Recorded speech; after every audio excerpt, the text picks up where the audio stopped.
hello. How's everybody doing today? How you guys doing today? I see Snickers and Gamers here. 1 second, guys, while I get the rest of this figured out. We got this, the issue we usually have with this capture card here, where it just doesn't want to work. So, 1 second here while I figure that out. Also, let me know, guys, if the audio's okay. Let me know if it's too loud, too quiet, what's going on with it.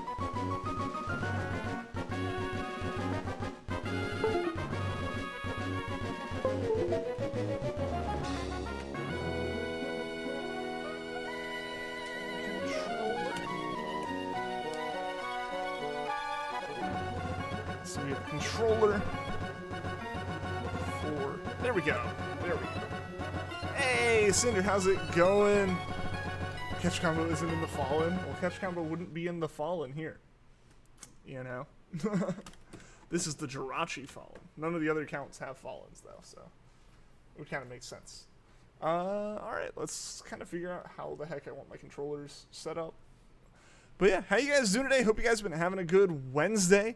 I'm tired but have class in an hour. I feel that. Alright, but good to have you here. Good to have you here, Cinder. Alright, so, again, guys, let me know if the audio is good or bad. What's going on with it? Just, yeah, let me know if I need to adjust anything. But hope you guys have been having a good day. I'm excited to be doing Jirachi. It's been a long time since we did Jirachi. At least, like, 2 weeks, if not 3. Since we've touched Jirachi encounters at all. So it's gonna be a minute. I will say I am a little bit rusty on this one. There is a lot of, you know, like, those really fine-tuned muscle memory things that I was getting the hang of doing this hunt pretty much every stream, but now that we've been doing a lot of Let's Go stuff, we've been doing a lot of SOS hunting as well again. I just haven't done Jirachi as much. Hey, Silver Belden, how's it going? Audio is thumbs up. Awesome. Awesome. Thank you for letting me know that. I've been kind of trying to tweak some stuff just based off of what I've seen when editing like the stream archives and stuff. Got the note if you joined the program. Yeah, I set up an account and stuff with that. I'll have to check that out some more.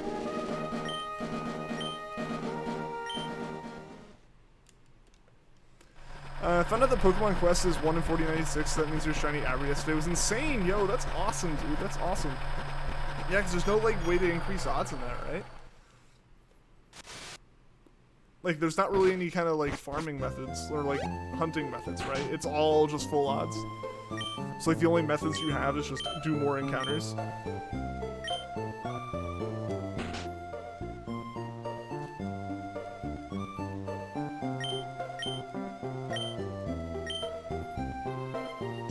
Alright, so yeah, we're rolling with this. We're rolling, guys.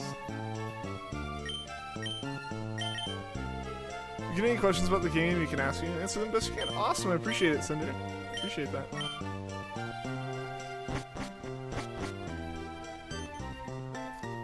So that's where shiny luck went? All of it into Quest. Nice. No, I tried to get into shiny in Quest, but I didn't have any luck, you know, because it takes a lot of it, and I just, you know. It takes a lot more luck than I had for the amount of time I put into that game. You have 3 shiny mons in 1 file? Dang, dude, that's nice. That's nice. Do you, like, do hunting for it, or do they just, like, show up like that throughout your playthrough? Legit been on Pokefarm since the old website was a thing. Referred to as PF1 now. Joined in 2012. Wow, yeah, that is a while. Hey, Duke, how's it going? Welcome to the stream. Rapidash, Venusaur, and Abra. Nice, those are all pretty good shinies.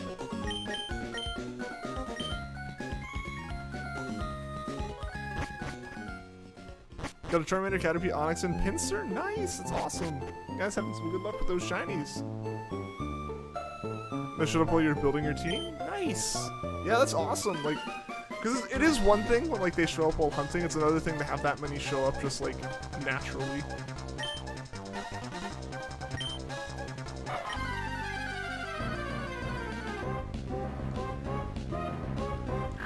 But yeah, it's good to see everyone. It's good to be doing this Jirachi hunt again. It's been a long time since we've done Jirachi. I mean, I honestly don't know. I'm kind of tempted to look up when the last Jirachi stream was. Let's pull that up. Wow, a 3-move Poochyena is not a good sign for us, to be completely honest. Yeah, what's our last, like... When did we last do Jirachi? When was that? The 28th? It's been almost a month since we did Jirachi, guys. What the heck? 3 weeks ago, yeah. Yeah, no, like nearly a month ago. I can't believe it's been that long. Definitely due. We were due for doing another round of it. Here the Puffin got Articuno today. He did? Yo, that's awesome for Puffin. That's awesome. I knew he was hunting it, but congrats to Puffin for getting that. That's great. That was his You Sound Legend hunt he was doing, right?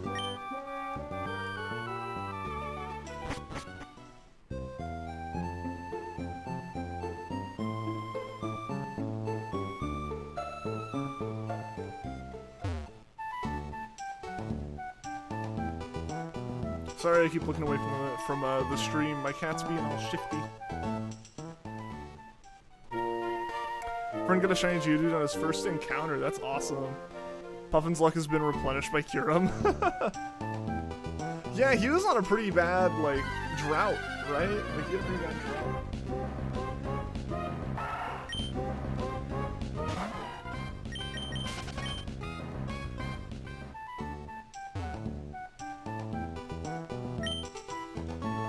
Oh, I didn't save. No. Oh man, I hope this works out well. Okay. Hey.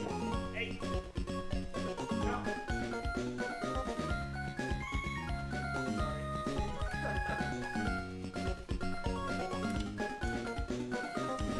Sorry about that. Cat started using the couch as a scratching post.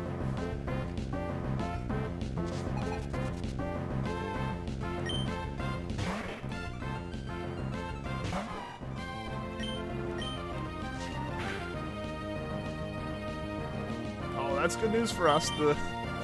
That is good news for us having that miss.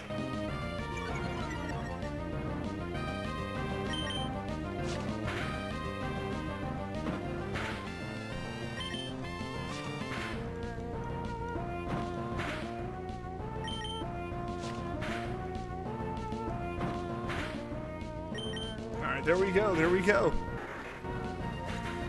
Was nervous given that I didn't save. Using Articuno, summon Lunala and Sword Shows. Cool. Bad kitty and using the couch to scratching those, right? Right? Yeah. Granted, to an extent I can't blame her. My furniture is mostly made out of the material that is like perfect scratching material.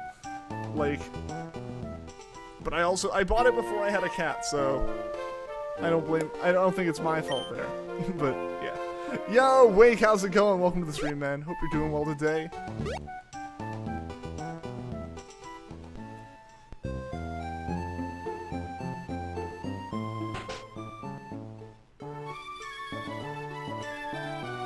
So we can go ahead and start getting Jirachi, the Jirachi bonus disc going here. Scratching. Indeed, cat is inside scratching. Sorry again, went too hard and beat Saber. How am I? I'm doing well, man. I'm doing well.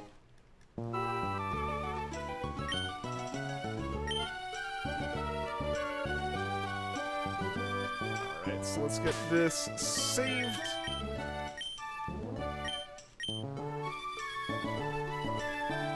The odds of getting 2 shiny mons from 1 soup is less than 0.0004%. Dang.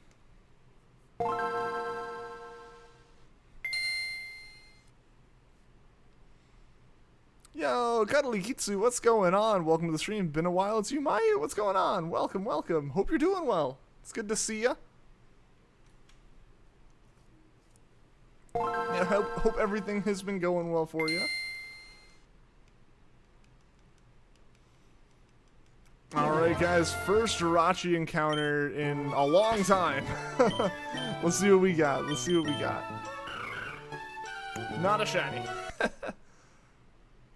It's already been 36 Jirachi streams? Nah. What actually ended up happening, Wake, is we were able to really speed up the Jirachi encounters.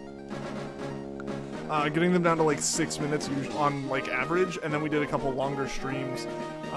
It probably would be about 36 streams at this point if I hadn't like stopped. We realized today, I looked it up, it's been almost a month since we did a Jirachi stream. Finally doing Java Minecraft and enjoying it. Awesome, glad to hear it. the Game Boy intro brings nostalgia hard, right? Alright.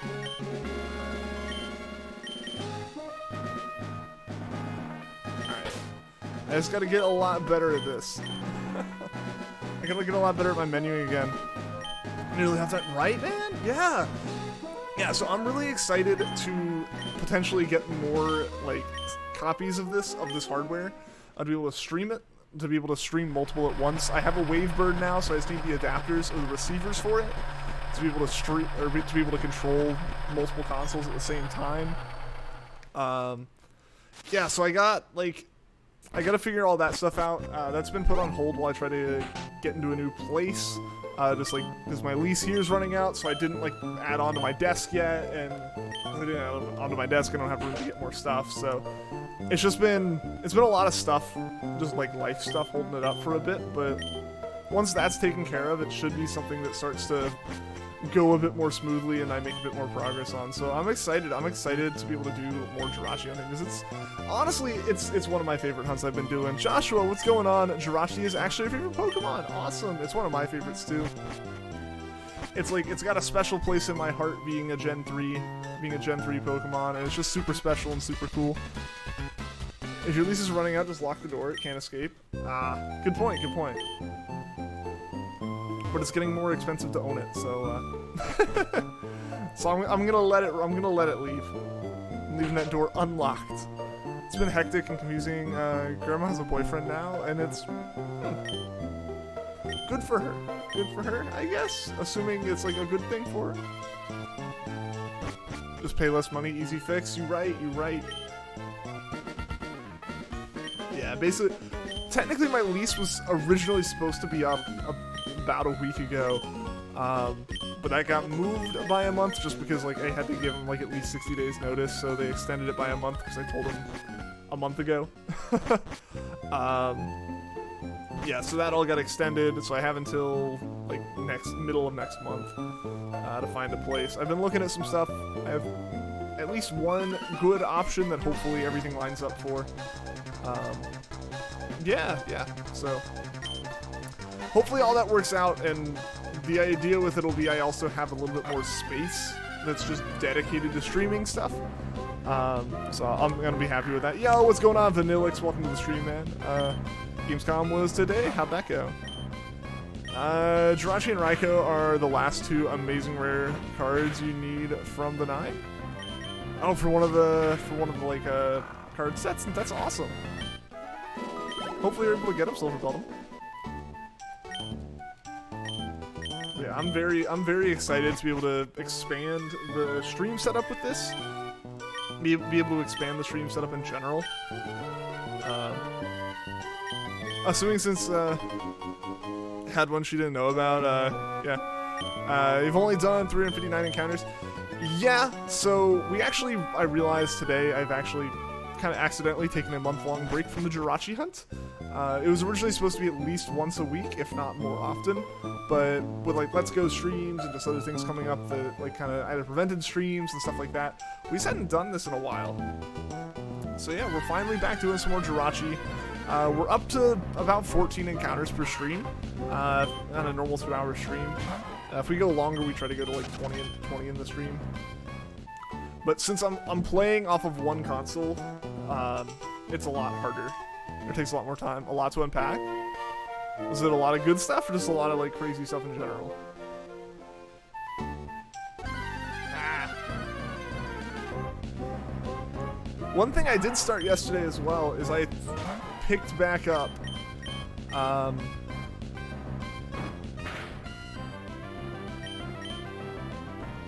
come on. Come on! Have you tried frozen grapes? I have not. Ah, man, we gotta go back. We gotta go back and heal. We got a slow Torchic, so we got stuck on that fight. Diamond and Pearl remaster. I'm excited for that. I'm very excited for BDSP. Gage Perez, what's going on? Welcome to the stream, Gage. How you doing today? Yeah, so what I was saying was I finally picked up working on my National Dex in Gen 6 again. I played a little bit of Alpha Sapphire, figured out what exactly I needed there. There are a few things I need in there, but like in my Oras Dex, but I can't do a lot of them at the moment because they're trade-based, and I just trade between my own consoles. And one of my 3DSs is my capture card, and it's held up with the Corsola stuff, so I don't want to ruin that. When do they come out again? November 19th. So I'm pretty much for sure taking that day off of work and just playing those games all day and all weekends. So I'm still saying my plan is to stream those games as much as I physically can between their release dates and Legends coming out. Alright, let's make sure to save here. I'm not very confident with this Torchic stats, given that we got locked into that fight with Zigzagoon. Speed generally isn't a problem, outside of a very unfortunate circumstance where I believe it is us having the lowest speed IV and Mudkip having the highest speed IV. We outspeed. So we outspeed a very significant amount of the time, but occasionally we don't, and it starts flip-flopping, and hopefully it doesn't flip-flop on us here. My friend has never played a Pokemon game besides Pokemon Go and Poke Cafe, so you're saying you should buy Pearl. You're gonna get Diamond? Nice, yeah! That's awesome. Guessing you'll consider shiny hunting in them, or not quite yet? Oh, I'm absolutely considering it. I'm really hoping that Pokeraider comes back in a bit more of a traditional form. I would love to see that again. Obviously, like, it's not a thing that like remakes necessarily bring back hunting methods, which I guess really couldn't have been a thing before Gen 4, but I guess we'll see if they bring it back or if they just implement something completely new. I think the hideaways are going to have some form of shiny hunting in them. Either just a static rate increase like Friend Safari, or we're going to see some kind of like, the farther you go into the hideaway, the stronger and rarer the Pokemon get, kind of like a lore thing that just means, hey, shinies and hidden abilities are further down into the hideaway. That's my assumption with hideaways. Which will probably mean that's a really good way to get a lot of the shiny Pokemon that you need, but I would love to see something like Pokeradar still exist. So we can do some hunting on the old routes that isn't just full odds random encounters. Alright. Mashing A on one and mashing B on the other.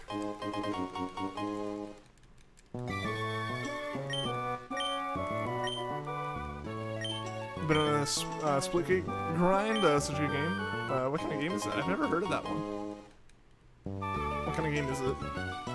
I kind of prefer regular Jirachi, as shiny just looks off. That's fair. It's funny, now that I've been doing this hunt for so long, and looking at the Jirachi up in the corner there on the currently hunting gif, it's gotten to the point where it feels weirder to see Jirachi in its normal form.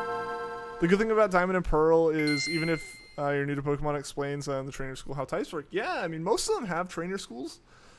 I do like the implementation of them in older games where it's not like a force down your throat, here's a couple battles. It's like, hey, here's like a place where NPCs actually just explain stuff to you how you need it explained. Splitgate is Halo mixed with Portal. Really? That sounds interesting. It's like Portal meets Halo, at least it's Weaver. Cool. I would have to try that out. Alright, moment of truth, guys. Moment of truth. Is this Jirachi a shiny one? Nope. Nope, it is not.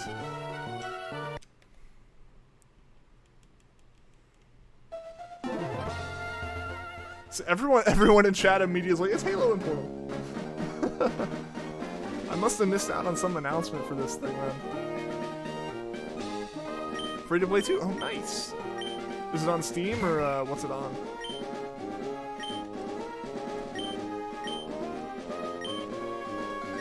The other one's a bit harder to find, though, because you have to go around and read all the signs. True. True. Which, I mean, really, I think that just kind of comes down to it being, like, for me at least, it's one of those things where if you know what you're doing, you don't need to go to it. Therefore, you just don't go to it, and, like, it doesn't hurt your experience at all. Or just like, it doesn't feel like it's slowing you down or anything. But if you are genuinely stuck, you'll eventually stumble into the building and talk to people. I believe it's on Steam. Oh, nice.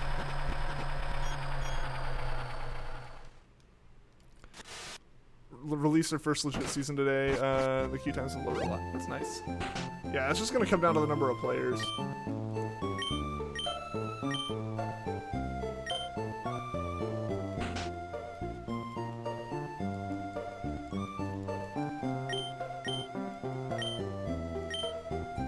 feel like you should go to the trainer school. Oh yeah, I mean, like, if people are new to the game, the trainer school is honestly very helpful, and as a kid, I probably would have benefited from going to it, but I made it far enough in the game without it. And really wasn't a fan of all the reading that would have come along with that school, so I just didn't go to it. As a kid, I didn't benefit from it, but yeah, like, if there's someone who's new to Pokemon, it's pretty beneficial to at least just get, like, a quick, like, once-over of everything, like, hey, by the way, be wary of what type of moves you're using and stuff, because I wasn't ever really, aware of that fact as a kid. Servers couldn't handle the massive popularity it got. That can be it too, for sure, yeah.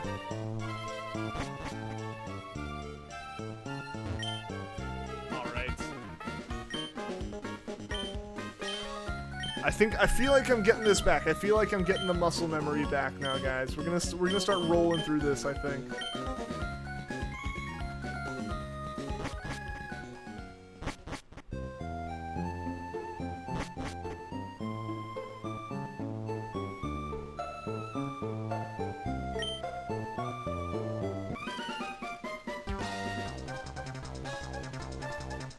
It just took me a minute to kind of, you know,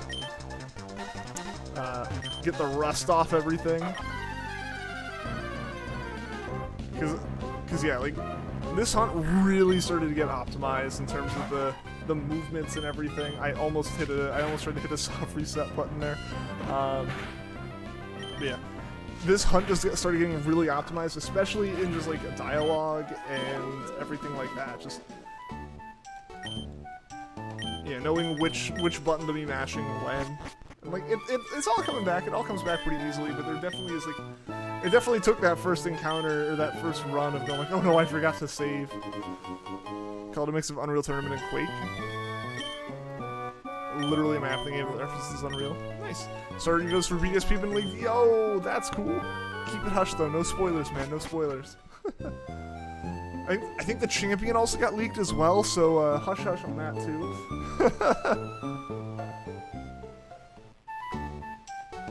I am genuinely excited for BDSP, way more excited than I was before this announcement trailer, and just more excited than I think I ever was for those games in general.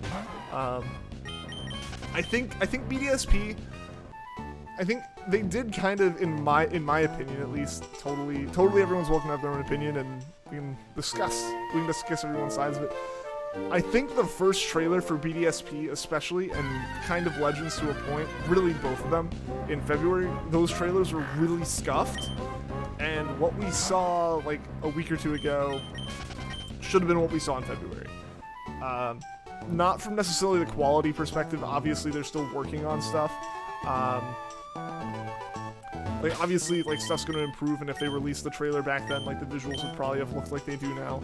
But I think the just general, like, direction they used in the trailer, the way they directed the trailer, and the flow of everything, and what they highlighted, and how they talked about stuff, was so much cleaner in their recent presents, as opposed to how they did the reveal in February. In February, the reveal was very strange, and like there's immediate criticisms or immediate fixes I feel like there could have been that would have halted a lot of the criticism. I think, you know, one of the big things obviously with BDSP was like the chibi design, right? Like, the chibis aren't inherently bad.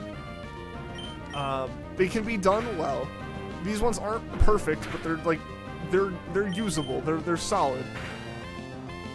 But they presented them in potentially the worst way. I hope we don't leave with like 1 HP. They brought that initial presentation of the chibis in the absolute worst way they could have, I think.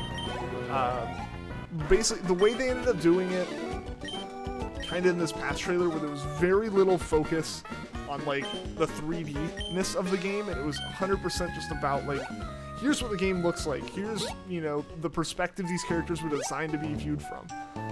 Where I'll always mention it, I'll always bring it up, that weird camera sweep, that weird just like holding shot on Dawn at the start of the first trailer, and that weird camera angle that did like a camera sweep back up to where it was like supposed to be, that really highlighted the awkward proportions of the chibi models. But like, that's the thing, chibis generally aren't like properly proportioned. That's not a that's not necessarily a criticism on the chibi, right? So like that on its own isn't enough to really criticize the chibis, like the proportions. It was very strange and a very weird perspective for those models because they were modeled to look good from the top-down view that we see in old Pokemon games. Excuse me. It's like I think they had a really bad first impression, and I think maybe it was intentional. Tinfoil hats and everything can be on, and we can say it was intentional to make these trailers this past month look way better. You know, like a la the Sonic movie in its first trailer. Just looking horrible, then they like fix that and it's like, okay, this is a good movie now. They actually put effort into fixing it. So it could be like the same kind of deal where it's like you make the first trailer really, really underwhelming, so the next trailer is very like exciting right off the bat, you know. Maybe that's a bit more conspiracy theory than I want to go into with this. I'm just genuinely happier with the way the new trailer looks. And I will continuously say the way that it should have been introduced, that it was like truly like just like attempting to be faithful remakes, was just the simple concept of they started the trailer right in February with the very initial part of the trailer was right in February with I didn't even do that. With like the flashing between different routes from the old games between Dawn and Lucas, and they should have just started flashing, and then when flashing between those, they should have just started fading to the exact same scene in the new games. I think that would have been 100% better. Say the games still don't necessarily look good, but they massively improved, look 10 times better than February. You associate chibi with short models and cute art style. Yeah, I mean, like, that's the thing, right? Like, that is what a chibi is. So, like, being really awkwardly proportioned isn't necessarily a problem for those models. It's just when you show that model at like an angle that you would see one of the newer Gen 7 or Gen 8 models, and like people are kind of expecting a Gen 8 game, like a Gen 8 remake of Gen 4, right? Like that's kind of what everyone was expecting. Seeing those models like that, I was like, that's not right. Because everyone was, I think a lot of people were kind of like, oh no, let's hope it's not a Let's Go game. And then they cut to an art style that from the initial view that they showed us, shot beyond the mark of like Let's Go art style and even further back down the cartoony cutesy side. They're not supposed to be seen at that angle. Yeah, like that's the big problem. Is they were just, our first impression of the game was a awkward camera angle that we shouldn't have seen first. Throwback to 3 FPS Chingling and Legends of Arceus trailer. Yeah, I think that in general wasn't really a model issue. At first I was kind of very concerned that it's like, these are the best animations they have, but the more I thought about it, and it seems to have been proven by the improvements, shown in the latest Legends trailer, that it really wasn't a problem with individual models, it was a problem with the overall like render loop and the like render logic, and that does need to be optimized. And I think about it, Barry's gotta be based on the US healthcare system. What? One minor inconvenience and you're being fined hundreds of thousands of dollars? What?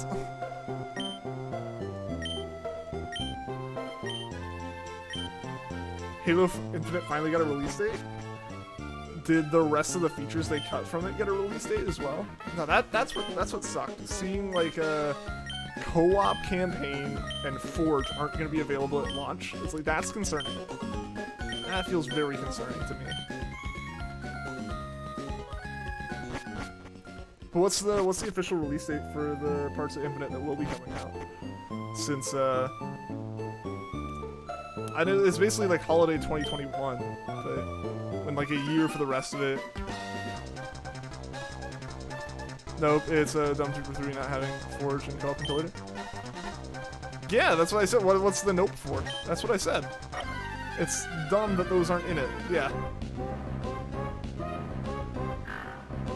I think people were expecting Sinnoh in the Sword and Shield engine, which is why people were disappointed. Oh yeah, that's 100% what people were expecting. And that would have looked really good if it was done right. But my concern there is I don't know how right it would have been done. Campaign and multiplayer release on December 8th. Wow, that's... It's still before their mark of Christmas, but that is late. Man, that's late. usually, I mean, it's like 2 or 3 weeks later than I would expect, which, you know, isn't like super late, but generally like early to mid-November is like the big release time.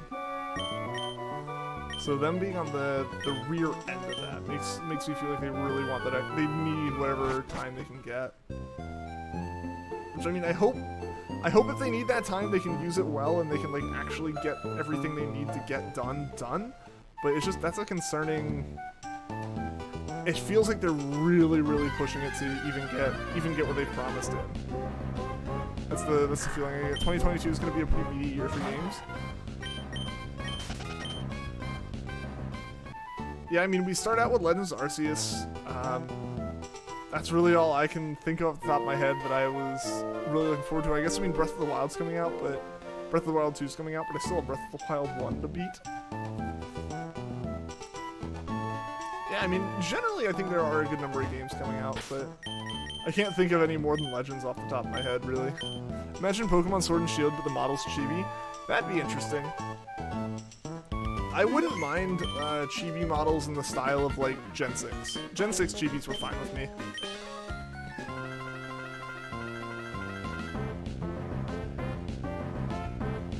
Assuming everything's kind of modeled around that and styled around that. A meteor, a giant meteor strikes the Earth in 2022. It's Shear's fault. Come on, Felix, why did you do that to us?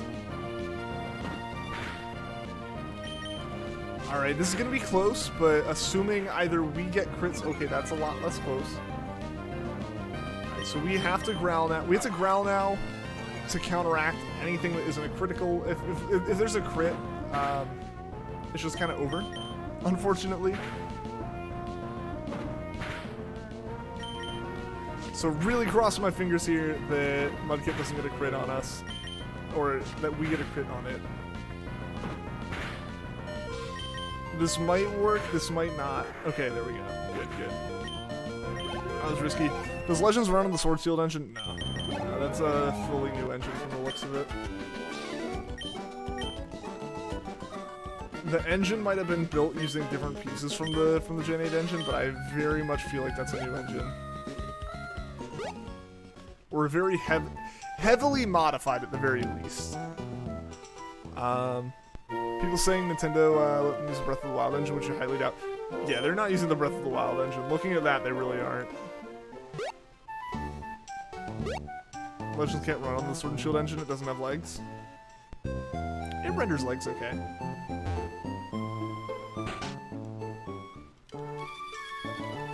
Yo, Alan, what's going on, man? Welcome to the stream, and thank you for the €2 super chat. I appreciate that. You're like, thank you. I appreciate that, Alan. Hope you're having a good day, man. Dono hype in the chat for Alan, guys. There we go. Good luck, my guy. Thank you, man. I appreciate it. Let's go, indeed.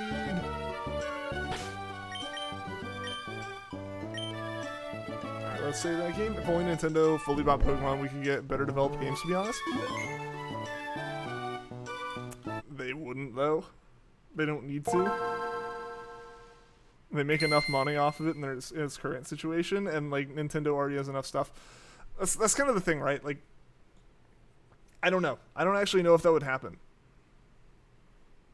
Legit been watching on Switch, had to say hello on PC chat. Hey, man, glad to have you here, man. Hope you've been doing well.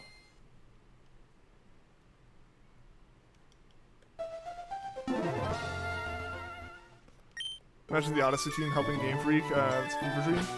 Yeah, like that's kind of the thing, right? Like it wouldn't happen like that. And I think part of that comes down to just the philosophy of the games being very different, right? Like the Mario team doesn't make RPGs.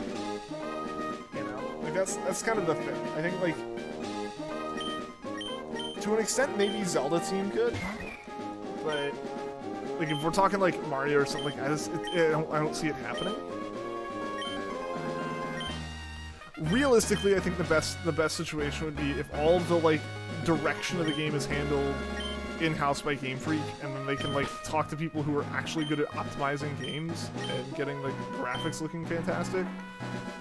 and them handling that side of it, like having other people handle the performance aspect of the game is really the biggest thing. I think like Game Freak I feel still should be in charge of the actual games, like the design of the games and the like storyboarding and everything on the creative side with the games. I think should still be handled to some extent by Game Freak.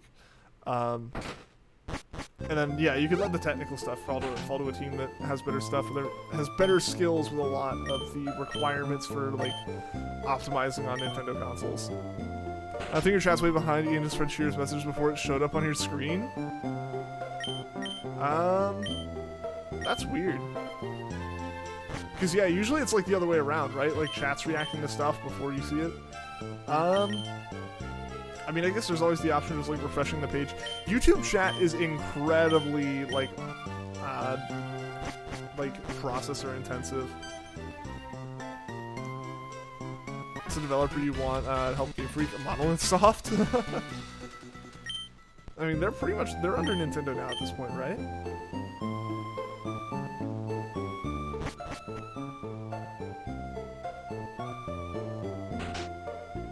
I think at this point they're a first party. Xenoblade's a first party game at this point, I think, right?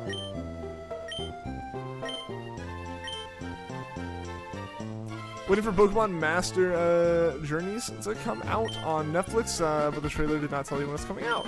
Well, I hope it comes out soon. Yo, John the Pikachu, what's going on, man? Welcome, welcome. How you doing today?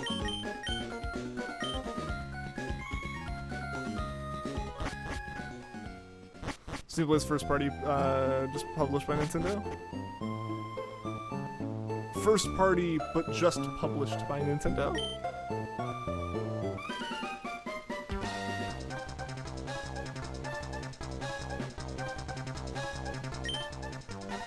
First party would be made by Nintendo, is at least my understanding.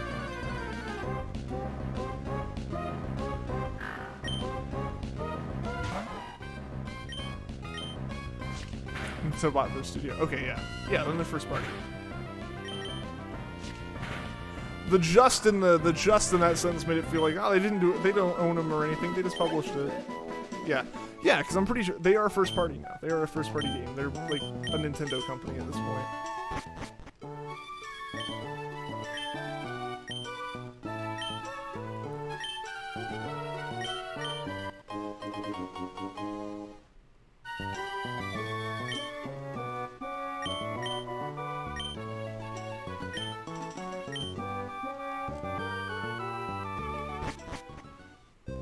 It'll be interesting to see, once I actually have some more consoles involved in this hunt, it'll be really interesting to see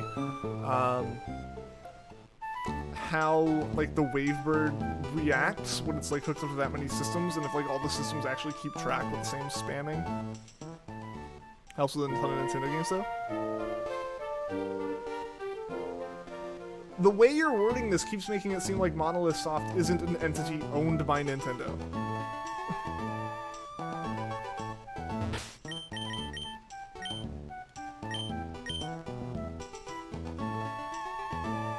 Like, to me, again, like, the just and the though and those, like, make it feel like, oh, they aren't really help, but they help.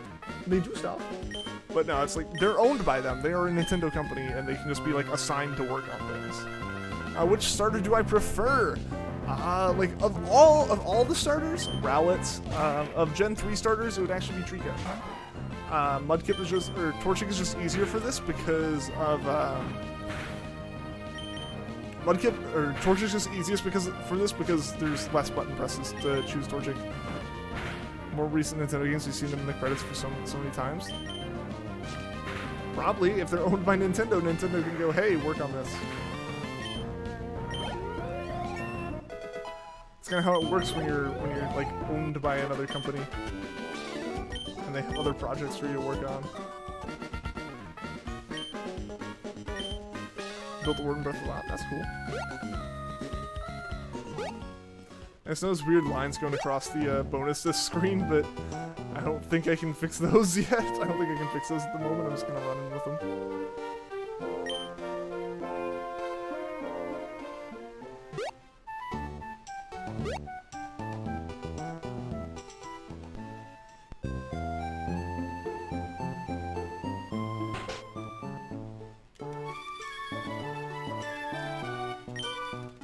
How many encounters? This is like our 5th encounter for the day, which is not super fast, but it's faster than our initial hunts, but it is, I think this is a little bit slower than we're usually used to now.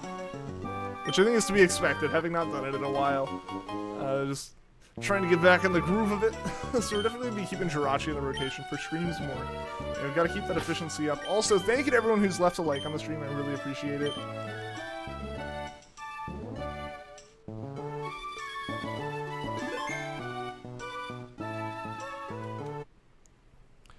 Glad Pokemon Company is taking a teeny tiny bit off of Game Freak's back and not making them do remakes and Legends. I think that was Game Freak's decision more than someone else's. I think the decision in the Pokemon Company's like talks probably came down to, hey, Game Freak, do you want to do both of these? And they said no. They went, okay, who do you want to do the other one? It's like, no, we just want to do Legends. Okay, who do you want to do the other one? And then they probably chose Ilka. Like, I guarantee you, I almost guarantee you that was a game, that wasn't a Pokemon Company as a whole decision. That was a Game Freak decision. That Pokemon Company's like, whatever you say, honestly, like, we can only control you to a point. I think so. Yeah, I mean, I don't think that's a situation where, like, I don't think they've been forcing Game Freak to take all of the work themselves. I think to at least an extent, Pokemon Company as a whole just kind of is like, Game Freak, how do you want to handle development? And if anything, would be convincing them to be like, hey, we'll have Masuda direct it still. You can keep doing it. We're going to put this on someone else because, like, you need more time for, like, if the decision's made, it hasn't been them forcing stuff onto Game Freak, it is them forcibly taking stuff away, if anything, is the most I could see. Also, there's just Pokemon decisions. It is, but you gotta remember, Game Freak is an equal partner on the board of Pokemon Company. It's not the same situation as, like, a true, like, parent company over another company. Game Freak is a joint owner of the Pokemon Company. It isn't the other way around. Pokemon Company doesn't own Game Freak. Just found this stream by typing in Jirachi. Well, hey, I'm glad you found it, man. I'm glad you found it. It's awesome to have people here who are excited about the Pokemon and stuff. Shy, what's going on, man? Welcome, welcome. Finally hit Veteran and Unite. Hey, that's great, dude. Congratulations. That's true, because Tajiri is still a Game Freak, he just doesn't do as much there. Like, that's the thing, right? Like people in the Pokemon Company, I don't know if the Pokemon Company, I guess they probably do. I was gonna say, I don't know if the Pokemon Company has, like, dedicated their own employees, but I feel like they handle most of the marketing and the sales and stuff, but yeah, I think there's a general assumption that Pokemon Company is over Game Freak in deciding what they do, when it's Nintendo, Creatures, and Game Freak are all in charge of the Pokemon Company and decide stuff jointly in the Pokemon realm. Shiny at 369, 1% telling me. Alright, Alan, we'll just see, we'll see. 6 more encounters here, and we will be there.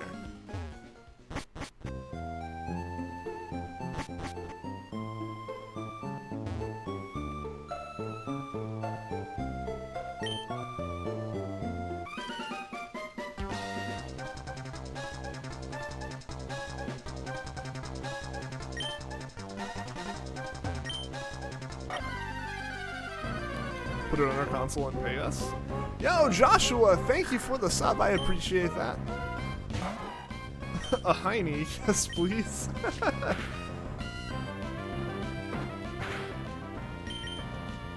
And before a double shiny starter in Jirachi, that would be incredible.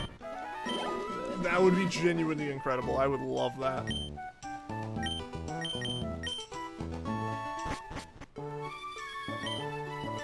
That would be like the best encounter we could possibly get. Hey, Greg, what's going on, Greg? Welcome to the stream. How have you been doing? Good to see you.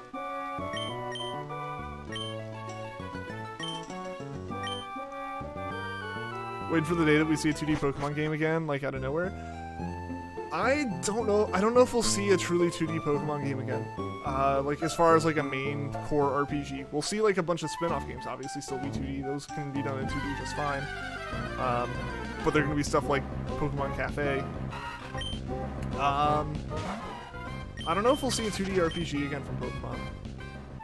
At least not like a core RPG. We might see like a Mystery Dungeons kind of thing, maybe a Rangers thing.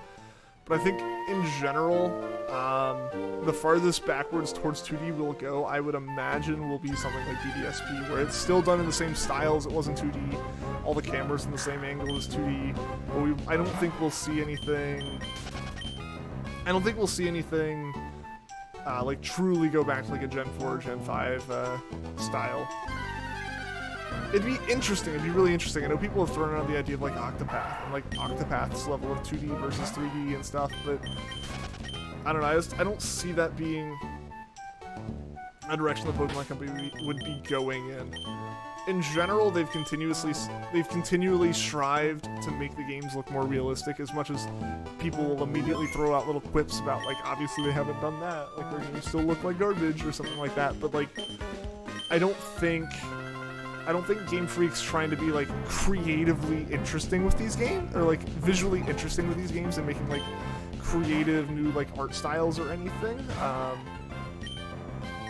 They'll do that through world building. They'll make like creative new like items and like world styles, but I don't think they'll make like a creative choice artistically to like change the visual style of games. I don't think that's gonna happen. Your phone battery's low. Oh no! Hopefully it holds up. Oh, I didn't mean to growl a second time.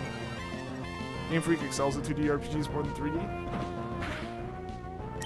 Here's a thing. I almost considered making a video on this, but then realized I didn't really have enough talking points on it to not just be this weird negative rant. If I tried to make it actually like video length. I think the Switch has not been good for Pokemon and like the public perception of Pokemon. I say this because I don't think Game Freak has issues making good games. I think they are fantastic at making handheld games. And they were perfectly fine doing that on the Game Boy, the GBA, the DS. The 3DS, people would argue, went one way or the other, but I think in general they did pretty well on the 3DS as well. And they were always able to be the biggest kid on the playground when they were doing handhelds. Now that the Switch is both, they've moved up. They have to compete with Mario and Zelda and the things that it's getting constantly compared to now. And I don't think it's a matter of 2D versus 3D. I think it is genuinely a matter of like handheld versus like full-blown console. I think is the biggest problem for Game Freak to overcome with their games is they made a really good game that thrived on the handheld form factor. I think we'd see even more of a disparity if like the 3DS was just canceled and the next Pokemon game had to come out on like the Wii successor, right? Like imagine like a successful follow-up to the Wii U that was like just like the Wii U or just like a Wii where it's like locked to a TV. I genuinely think Pokemon would have struggled even more with that. I think just them competing in this space that already has other franchises and game series that are established on home consoles and have been hitting the like quality marks you expect on a home console is very significant, and it is a struggle for them. I think like on top of all their other flops they've made poor decisions in terms of what they expected to work, what they expected not to work. Yeah.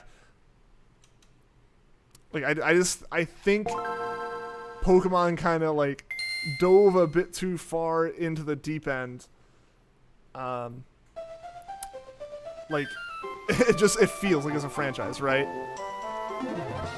I don't think it's a bad thing. I don't think they're going to fail. I just think it's like it is something that they have to go, oh, this is what we're doing now, right? Like they just weren't ready. They just weren't ready to go up and be on a shelf for the same console as Mario or Zelda, because any other home console release they've had has been in the form of like a spin-off, something where you can have another team put a lot of time into it because they're just happy to have the opportunity to work on the Pokemon series, and they'll just dump all their efforts into it.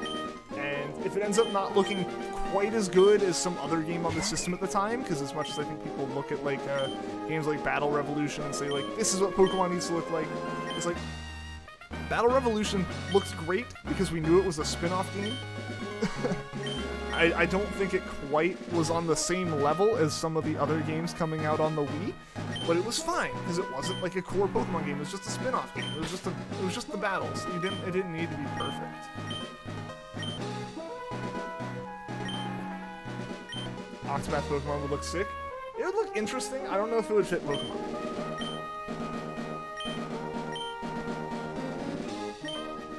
Yo, what's going on, Spartan? Welcome.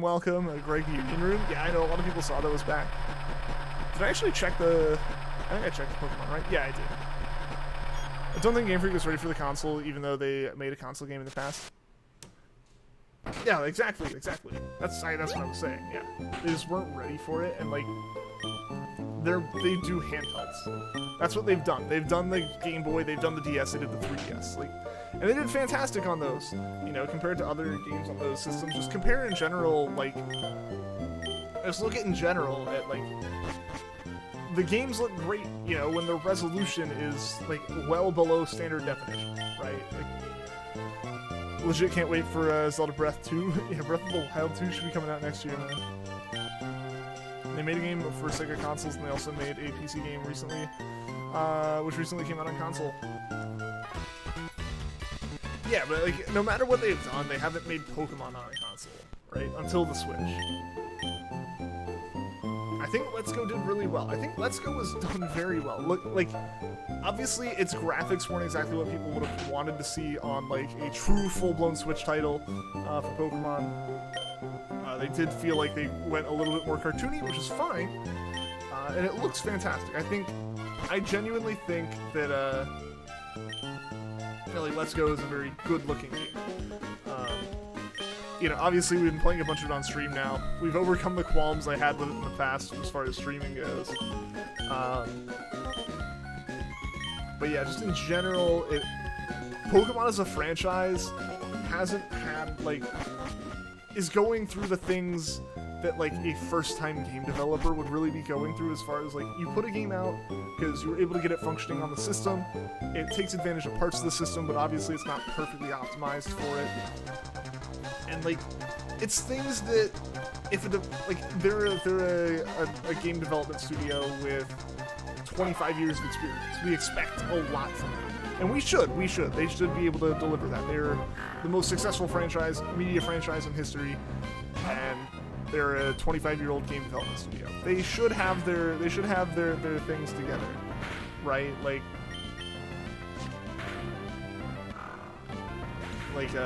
Yeah, it's just like they should have it together. The excuse of being on a handheld doesn't really help them. They have all the opportunities and all the ability and resources to put together a team that can pull it off. But it felt like a developer's first go at something, which kind of just says, like, they weren't ready to move the Pokemon formula to a home console. They made like 3 games on Xbox and PlayStation now, but they're not Pokemon, and like, who knows what those are, right? Like, those feel like the kind of things that you're looking going, did you know that like Game Freak did this? Like, it's not like they're things that Game Freak can. It's kind of like Mojang made like a 2D battle game, right? Like, that exists. Cobalt exists, but like, very few people know about it because they make Minecraft. It's the same thing with Game Freak. They might have a different team here and there. They might have had a couple people as like just a fun little side project go off and do this thing. It's like, hey, if you're getting tired with Pokemon, go work on this other project before coming back and finishing your obligations with Pokemon. You know, like, that's kind of the thing. Like, they haven't they haven't put all of their resources into a home console game until Let's Go, and then it's like Sword and Shield. It didn't like no abilities in Let's Go. Like that is part of it. Let's Go definitely, from a battling perspective and just a general mechanics perspective, was very watered down. But from a visual perspective, the game looks really good.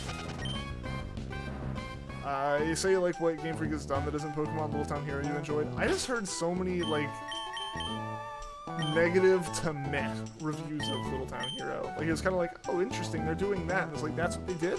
That's what took their time? How'd this take them that much time? I haven't played it though, so I can't really have an opinion on it. That's just like what I've generally heard. Next year is hype. Legends of Arceus Breath of the Wild 2. Yeah, we're getting Legends super quick into the year. Julius, what's going on, man? I'm crazy. Yeah, but I want the shiny.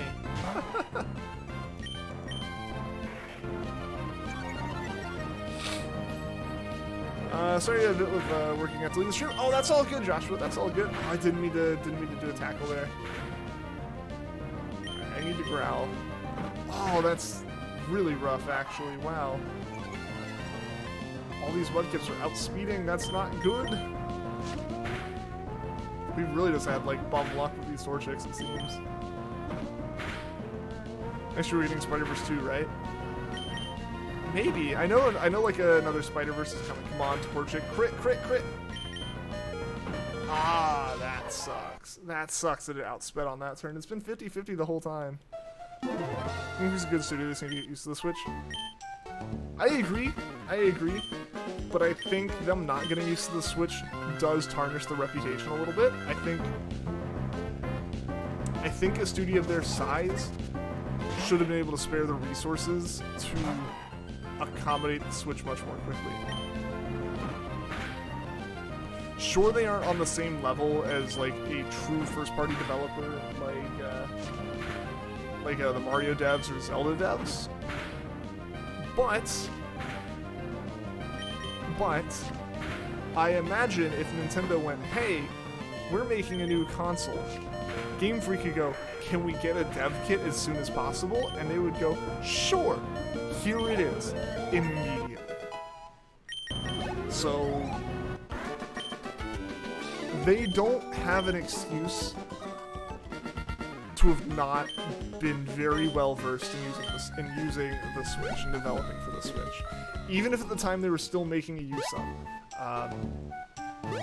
Like it all comes back, I think, to their huge misstep in thinking the Switch was gonna flop, where they probably looked at it and went, that's not gonna do well, and then just didn't put the effort into it they should have. That's the only like reason that can be given. It's not an excuse. It's their reason for it happening. It's they, as the studio they are, they shouldn't have to take this long to ramp up for a system, right? Like, I think that's kind of what's killing them to an extent. Like, obviously, again, I feel like I should break the negativity I've been kind of saying. With I hope the best for them. I'm excited for BDSP. I'm excited for Legends. After these trailers, they seem really good. I just think I'm just like, the whole point of this is I think it's showing their struggle to get used to it when they really shouldn't be struggling. Be back in the BSRE gamer scene a bit, man. Gen 7 was great. Yeah. According to a lot of sources, Sword and Shield was in development for years. Yes. It's a AAA game. It was in development for years. It's just how they are. It was in development from the moment they probably got their hands on a development kit. They honestly probably already have Gen 9 relatively storyboarded.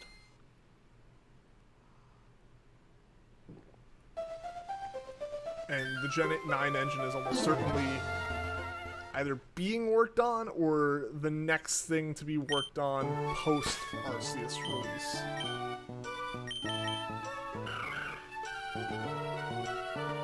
I would almost be willing to say like they probably took whatever resources would have gone into BDSP if it was done internally, or just Sinnoh remakes if they were done internally, and split that team that would have been doing BDSP, half to help Arceus, half to just start Gen 9. I think that makes sense. I think they need to get ahead of everything.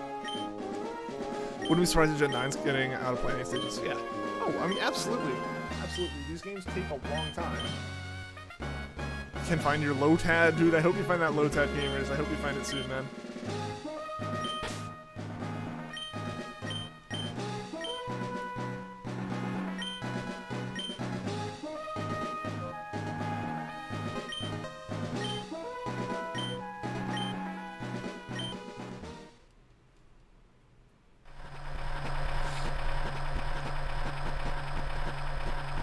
Hey, Gia, what's going on? Shining Blue plus Puffin plus Shining Umbreon raid. Everyone just like dog piles onto my stream with raids all at once. But yeah, how's it going, Gia? Welcome, welcome. People are expecting Gen 9 in 2023, which you doubt. We haven't had Gen 8 that long. Gen 8 came out 2019? We've had Gen 8 long enough that 2023 is not unreasonable. Remember, 2023 is... A game coming out in 2023 for Pokemon is 2 years from now. It is worth noting that yeah, a 2023 release would be 2 years from now. We're not even halfway to that from Sword and Shield.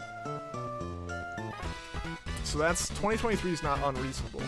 That's where I'm expecting it to land. Because it was 2016 to 2019 for Gen 7 to Gen 8. And that was with a full-blown remake in the middle. Or full-blown sequels in the middle. So I guess when you're not expecting anything from the next gen. Yeah, I'm just rolling with it. I'm excited for... I'm not looking that far forward. We haven't even gotten BDSP and Legends yet. We have two major releases confirmed happening before any speculated release dates. Yeah, it's well over a year before I think we'll hear any actual announcements about the next like main series games.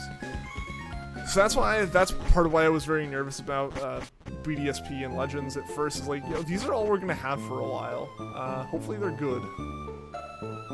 And it seems like they will be. I am genuinely excited for what's to come with BDSP and Legends. I mentioned it before. I'm way more comfortable with Legends now that I feel like BDSP is solid. It gives a solid safety net. It gives a solid game to like hold on to public attention for a while. That like, you know, hopefully Legends obviously does it as well. I want the best for that, but like I think BDSP is guaranteed to be a solid game to be able to like play on streams and stuff. You know, is any shiny locked? Like Jirachi? Jirachi actually isn't, no. Jirachi is completely unshiny locked in this game. Though the biggest problem with Jirachi is that you have to do the whole process of starting a new save and playing until you get the Pokedex before you can collect a new egg, or not a new egg, a new encounter. Oh no! I hope your grandpa ends up being okay, Gia. Absolutely, they'll be in my thoughts and everything.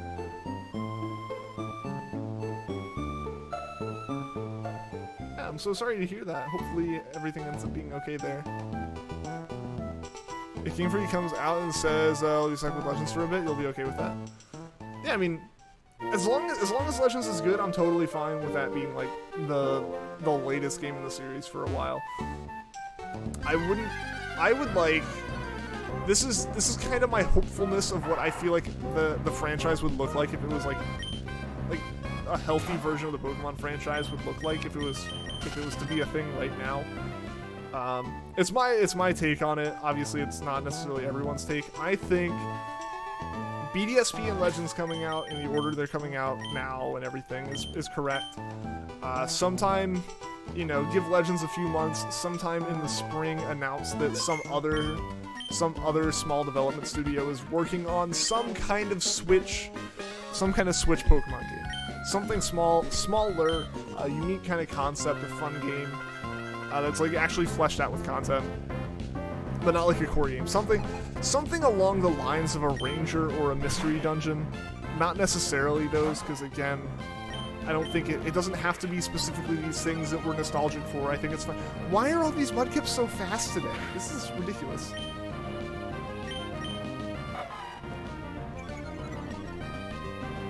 because that means Gen 9 is being worked hard on. Yeah.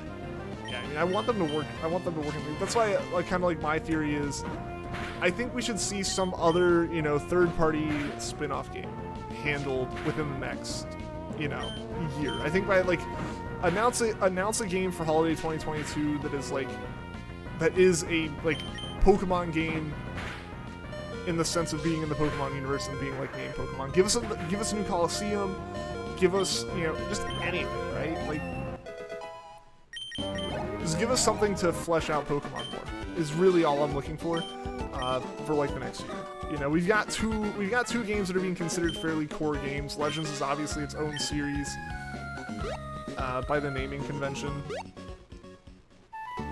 So yeah, as long as I would just like to see something that is more in depth than a mobile game ported to the Switch happen for Pokemon in like late 2022, and then presumably 2023 will be a year of hyping up the newest like game, right?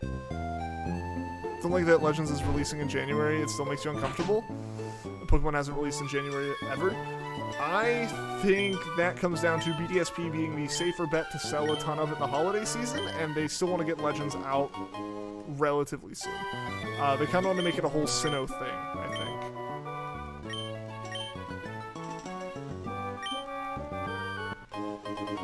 You're working on your decks at school and forgot one of your Pokemon, so you don't know we need to mark off on your Pokedex tracker. Oh no! Just count through all of them. Individually go back and mark all of them off again. Have you failed a shiny Mudkip and a Zigzagoon? Zigzagoon, yes. Mudkip was kind of a joke. So I have a video on my channel where I made a little shiny hunting bot. It's this little box right here. I have a GameCube cable that plugs into it and plugs into a GameCube, and it can play on my GameBoy Player. And it was able to shiny hunt, and it found a Mudkip, and then I reset it on stream to make people freak out. So, yes on the Zigzagoon, technically yes on the Mudkip, but the Mudkip was more of a joke than anything. Sure you get that they want the Sinnoh hype high, but that's so early. I mean, I don't know. I don't know what their logic is there. Potentially the logic is Legends was supposed to be the game that came out, and then it wasn't ready. And they realized early enough they could make BDSP. Maybe that's what happened. Who knows? Who knows what the actual like logic behind it is? But I'm okay with it. If we continuously get random Pokemon releases throughout the year, I'm okay with that.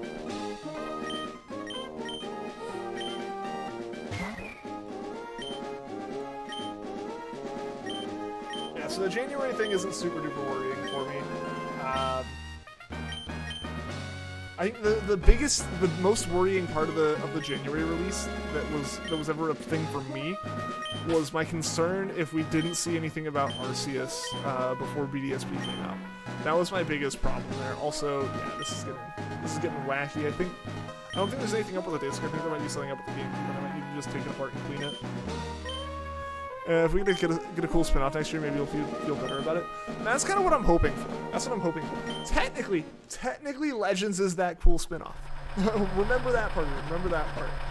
Legends is technically a spin-off. Do you have Lunatone with hands yet? I got a shiny one in Emerald after 69 resets. Nah, mine hasn't grown hands yet. Only feet. No legs though. So it's just like immovable feet. But yeah, I definitely would like to see another kind of spin-off game happen in 2022. Nothing big, just something. Just something that's kind of like, hey, again, I just want Pokemon Company and like Game Freak in general to just be communicating like, hey, we're trying to put more stuff out. We believe in the Switch. We know like that we should be putting things on it. Like that's just kind of the situation at this point. Like I feel like they should be kind of like acknowledging that like, hey, this is a console that we're supporting. Granted, at this point, we're how far into the Switch's lifespan?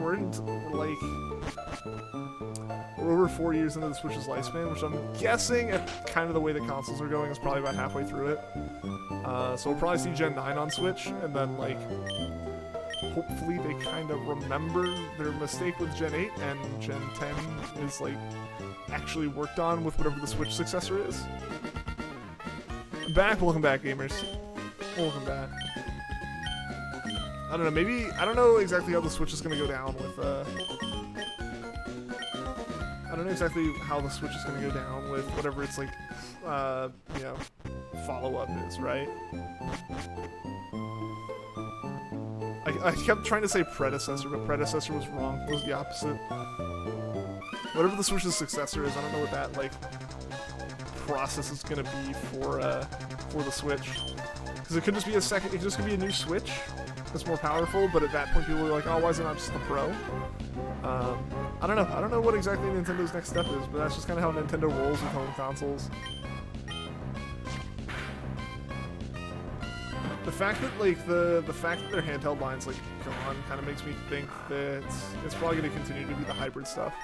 It's dinner time. All right, see you later, Shy. Hope you have a good dinner. Hope you have a good rest of your night. If you are back, Switch is destroying it, so I wouldn't be surprised if Game Freak stays on it for a bit. I mean, it's not really. So that's kind of the thing. I think again, going back to what we were talking about before, I think Game Freak holding on to stuff a little bit too much might be part of it, as well as just them not believing in the Switch hurt them. So I think what we're gonna see is they will hopefully just kind of learn, and whatever the next Pokemon game is gonna be destined to come out on is like something to just like kind of funnel into and like actually like put faith in and work on like truly from the start, like not half-heartedly or anything.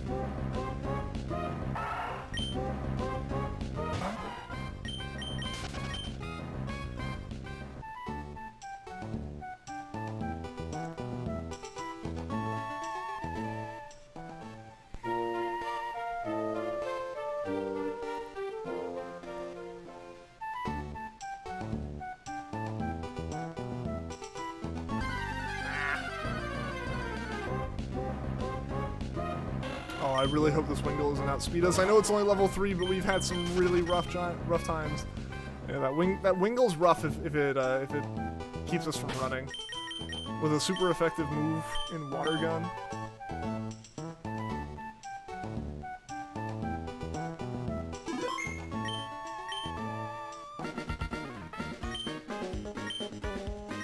I think people are tired of the constant disappointment from Pokemon. Dang, that's harsh, but yeah, I mean, that's definitely a thing. That's definitely a thing. That's on Game Freak to kind of fix. So hopefully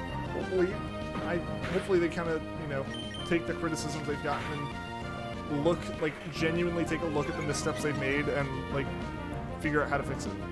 You know, I genuinely hope that's how they kind of go about it. It's a bit true. I'm like, oh yeah.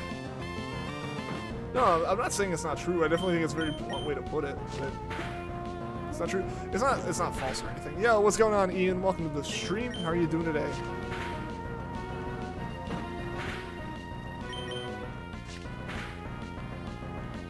Oh, okay, come on. Oh, good. That was close. If that Mudkip had crit, it would have been over, I think.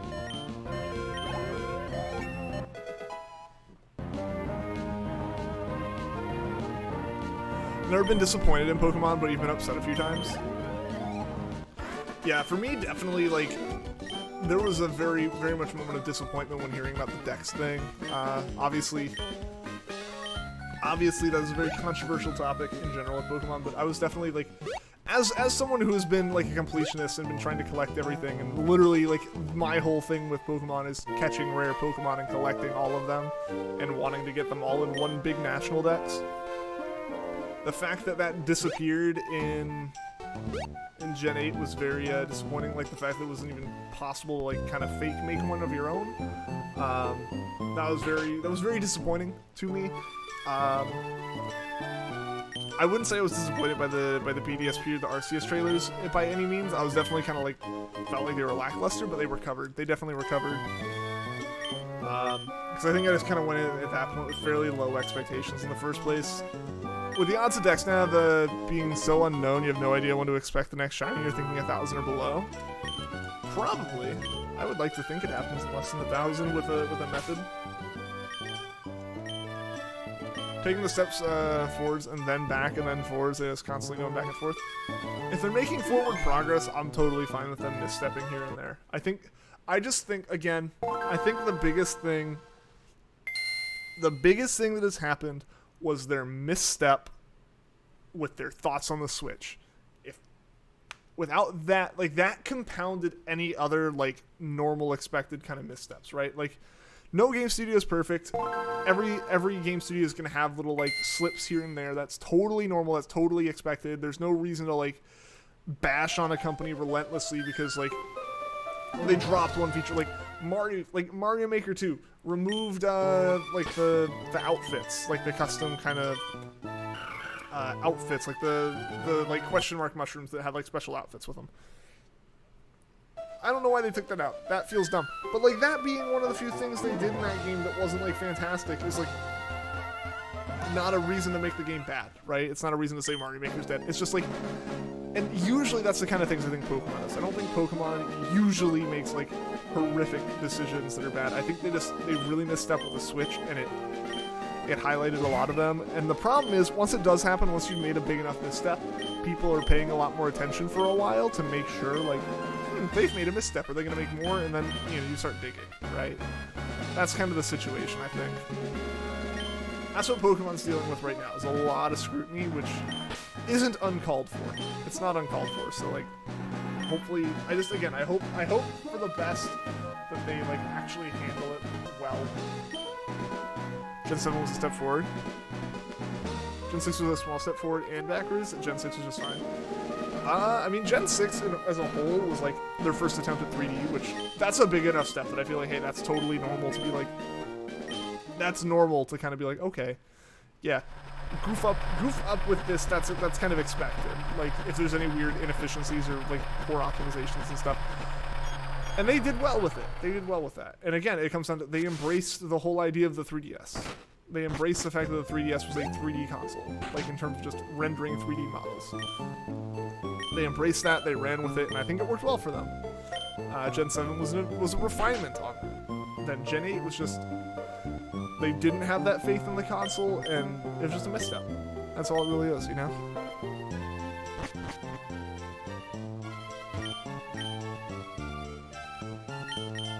Yeah, so in general, I don't think Game Freak's had like a horrible track record. I think a lot of stuff's just coming up because in general, it's such a large franchise, it's such a large fan base. You're always going to have a large number of people in the vocal minority upset about stuff. That's just going to happen.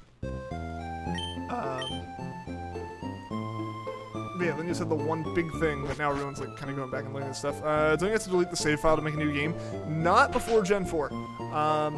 The DS is when they started doing that. In Gen 3 and earlier, you just save on top of the save file and it overwrites it. That was a big problem because you would have like siblings or something come in and like start a new game and hit save and then like your 60-hour save is gone where you beat the champion and stuff, right? Like, so they took some precautions starting in Gen 4 to stop that from happening, but it does happen in Gen 3.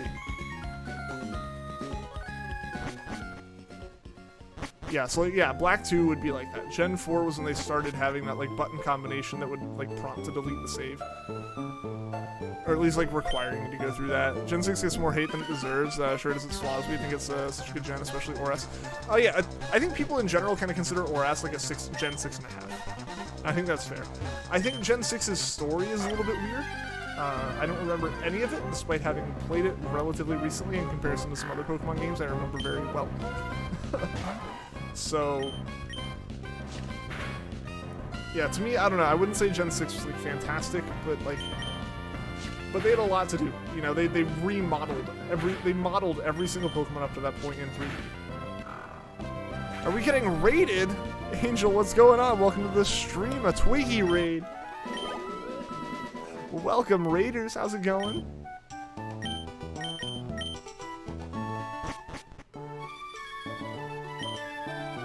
Whenever someone plays Pokemon, it's very common you'll hear Gen 5 and back are the best.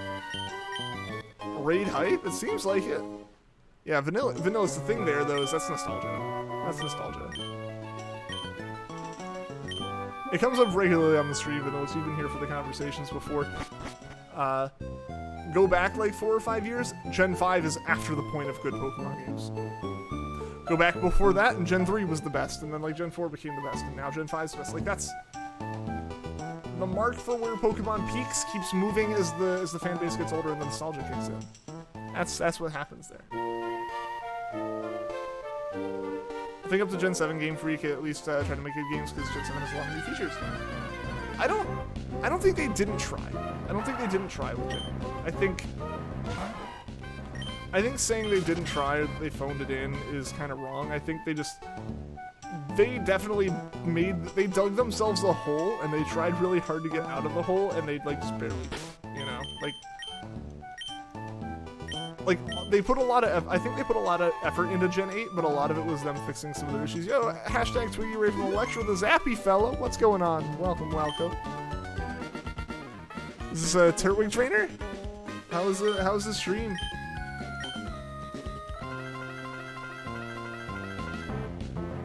Don't hate Gen 6 was a fine game, just not your game. No, that's fair. That's totally fair. Yeah, I'm not saying like anyone who says like a gen's their favorite means they hate the other gens. Back after a bowl of noodles with beef. Oh, that sounds yummy. That sounds really yummy.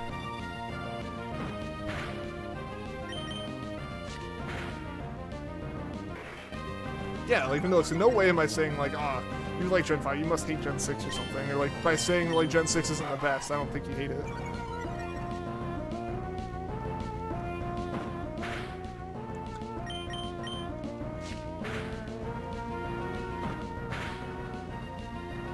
Can take it after stream. I appreciate that. Alright. Mudkip, please just don't crit. Please just don't crit. Alright, from the raid. Yeah, I noticed you. How's it going, Electro? And Turtwig Trainer, how's it going? How was the stream? Thank you for the raid. I appreciate that. Let me grab your link real quick. How was your stream? What were you streaming? Are you still going for Registeel? I know you were going for that for a long time, man. A long, long time. Yeah, welcome, Raiders. Sorry I can't say stuff is going down right now. I apologize. Hey, that's all good, that's all good. But guys, anyone from my stream who doesn't know who Turtwig Trainer is another Shiny Hunting streamer. Definitely go check them out. Link should be in the chat now. There you go. Well, you're doing Mario Maker too? Oh, cool. Hope you had fun with that. It's been a long time since I played Mario Maker. My chat's been like getting on to me, telling me to play it more. It ruins some things too. Oh yeah, I mean, again, they have missteps happen every gen. Missteps happen every gen. I think it's just, I think there's a big kind of like missteps happen every gen, and like you just always hope that the improvements outweigh the missteps. Gen 6 made EV training easier thanks to horde encounters. True. I finally did super training for the first time in Gen 6 yesterday. That was a nightmare. Electro, you're gonna go not feeling it today? Alright, well thank you for coming in as part of the raid. I really do appreciate that. And hopefully I get to see you again soon. Hopefully tomorrow you're feeling a bit better. So yeah, have a good rest of your day. Like the pixel animations in Gen 5. See, those are a thing that I actually find a little bit weird. I found those very, very weird. Just because I'm not used to them. It's not that they're bad or anything, but I just genuinely it's a bit like it just throws me off a little bit because I mostly played Gen 3 as a kid. I played a bit of Gen 4, but then like my DS got broken, so I wasn't able to play the second half of Gen 4 or Gen 5.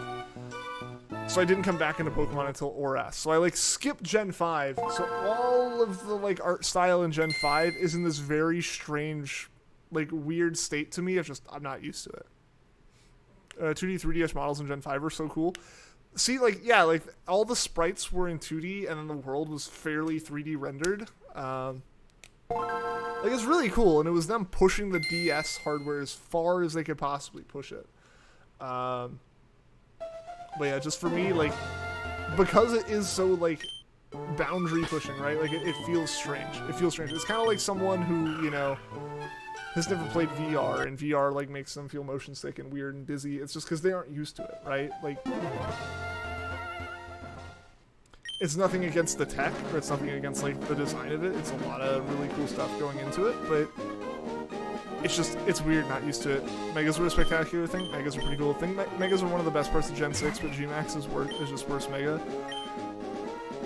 Yeah, I don't know why they keep like making new gimmicks. Like obviously it's because they're gimmicks, but I feel like sticking with one for a bit would be good, you know? Because I guess what they're trying to do is they're just trying to spice up competitive. They're trying to change up competitive, make people rethink metas more often, but the same Pokemon but bigger really doesn't feel like good meta, especially when they like ban Gigantamax in like their own official tournaments. It's like that kind of defeats the point. Getting fairly used to 3D now. Gen 7 introduced the Z moves, which made use of moves like Celebrate somewhat good. Yeah, Z moves I don't think are bad. Dynamax and stuff in general I'm not a super big fan of. Also, guys, thank you for getting the stream to 15 likes. I really, really appreciate that. That's usually our light goal for the day, so it's awesome to have hit it. Game Freak makes a new gimmick every gen and then forgets to put in the next. I mean, again, that's kind of the idea of the gimmick, is it's like a gimmick.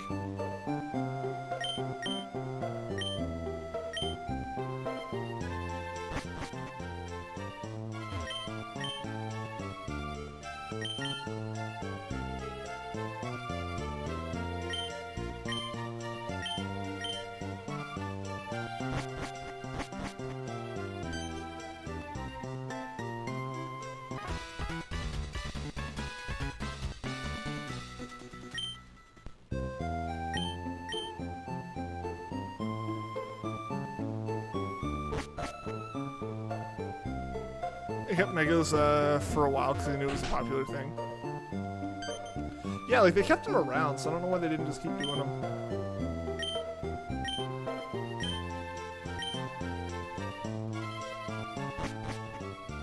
Yeah, because they kept Megas in and they added Z moves, and it's like, okay, that's fine, but like they didn't add new Megas. And then Gen 8 they just dropped them all entirely. It's like, okay.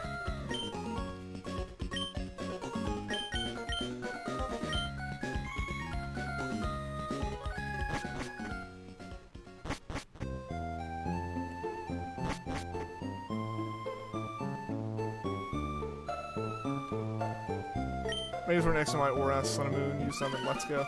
Oh yeah, they were in Let's Go. Were they in Let's Go? I don't remember them being in Let's Go.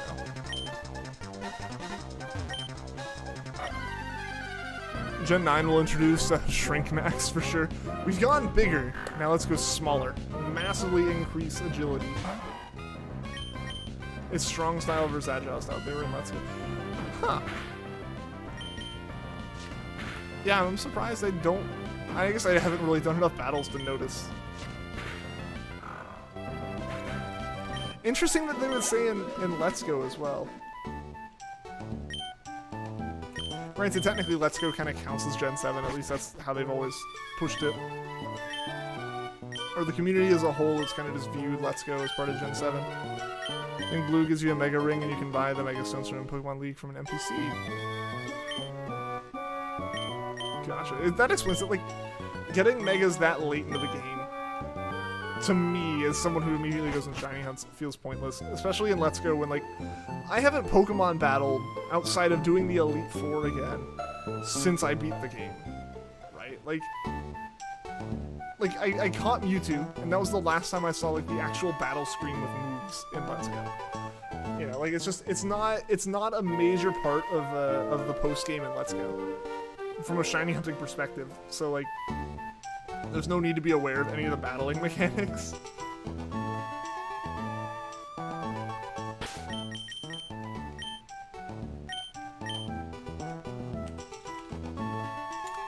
I just realized I don't have stream labels open, so I apologize to Alan for not having your super chat be the most recent showing super chat, and to Joshua for not having you be the latest sub for a bit there. Remember the huge hype behind Megas? I mean, there's still hype behind Megas. I kinda wish every Pokemon had their own signature moves, so lower tier Pokemon could get a use. That would be a lot of signature moves. It would be cool and it'd be great for all the Pokemon that, like, yeah, are kind of a little bit left out of everything. But that'd be a lot of signature moves to come up with, and I think at that point it's kind of the situation where it's like, oh, this Pokemon's move is basically just this Pokemon's move, but worse. It also applies a status, so why do you use this other one? You know, like, I think that's kind of the thing you would get into with a lot of signature moves. Is there's not enough combinations of things to happen for anything aside from just being like, hey, it has a signature move, cool. It has some unique moves, yikes.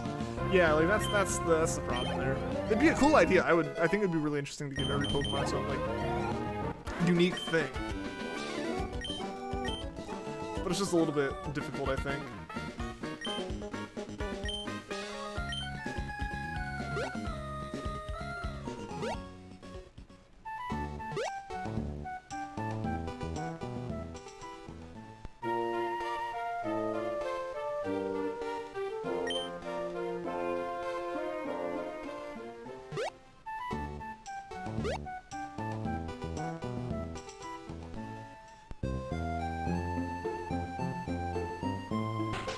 Kinda wish they didn't make a Gen 5 remake and instead made Black and White 3 in pixels.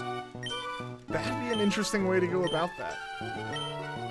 If BDSP and Legends are kind of breaking the concept of traditional remakes, maybe they do something like that. Yeah, maybe they just make another sequel. Well, I just remember the X and Y announcement trailer. I got recommended the direct that was in on YouTube, like, over the summer.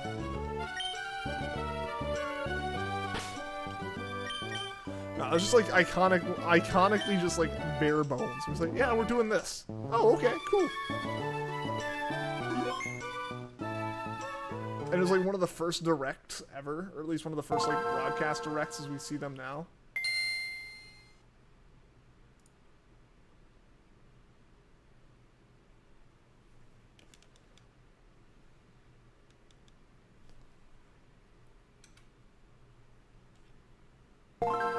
Pikachu comes out of nowhere and it's like, haha, look!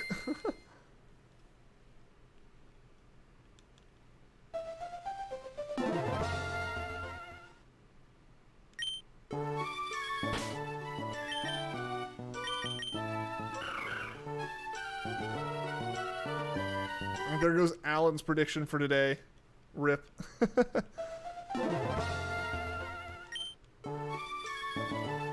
I didn't mean to do that.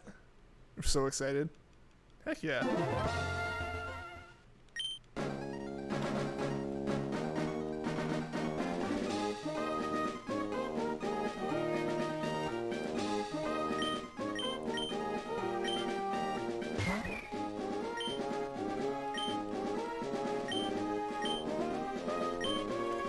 Yo, Splash, what's going on? Welcome to the stream, man.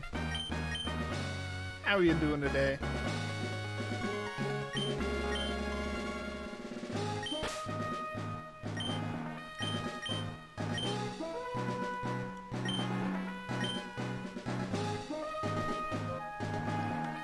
Jumped from Gen 5 to Gen 6 was a lot bigger of a difference than you thought. Saw the flossing warranted. Yeah, like that's the thing, right? Like, the bigger a risk you take, the more likely it is to have a risk, right?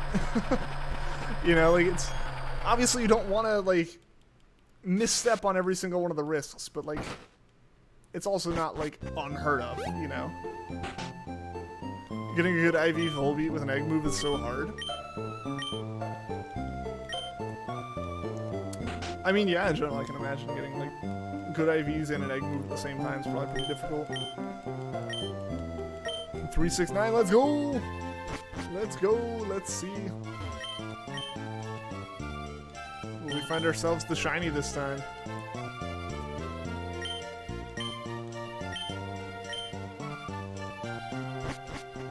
Also, thank you to all the new subs today. I do appreciate that. I see we've gotten a good number of new subs today, so thank you. I really do appreciate that.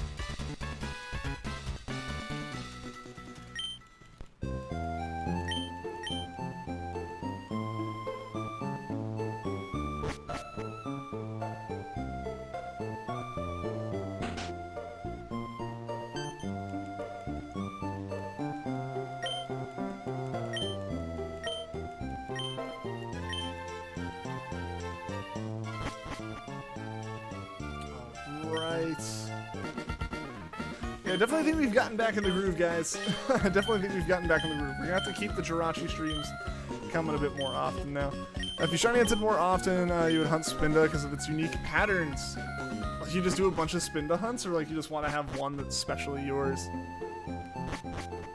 Yeah, Spinda is a very interesting Pokemon for like that whole reason of like even different shinies are unique.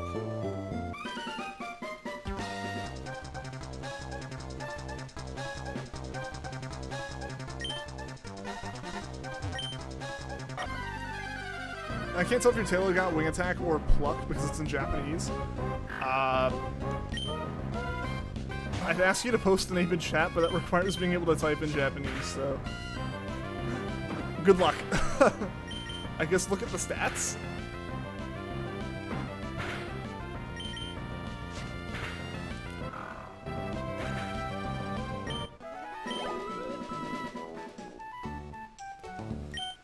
Alright, that wasn't a terrible Poochyena fight. It definitely still beats our like 3-turn fight we had for our first round of the day, so I'm okay with that.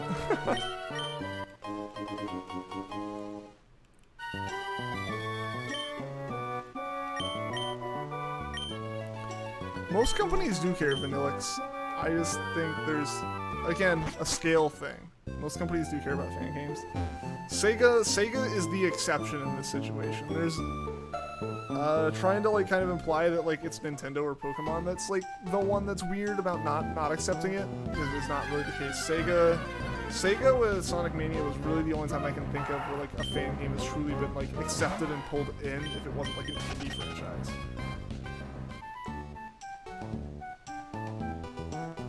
I've talked about it before, a lot of like trademark stuff revolves around like being strict about that kind of thing. And it depends on size too. A lot of times you can get away with a lot more stuff if you remain small. Pokemon stuff doesn't remain small. Even the fan games blow up massively most of the time. And if there's any chance that you are either making money off of it directly, or you could potentially be confusing people into thinking it is a legit Pokemon thing, you will be just like taken down. That's how it is. That's how it is with a lot of series. Again, you're right. It's not always the case, but it is usually the case.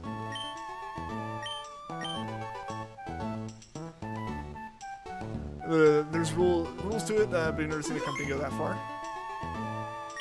What do you mean that far?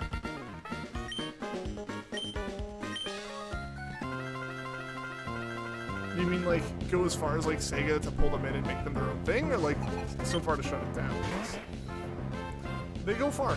Companies will go far.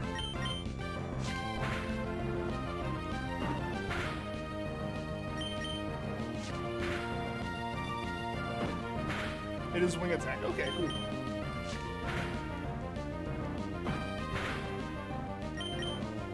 Oh, this isn't great. This is not good. Okay, so if we don't get a crit right now, yeah, since we have to go again, we're gonna have to growl immediately.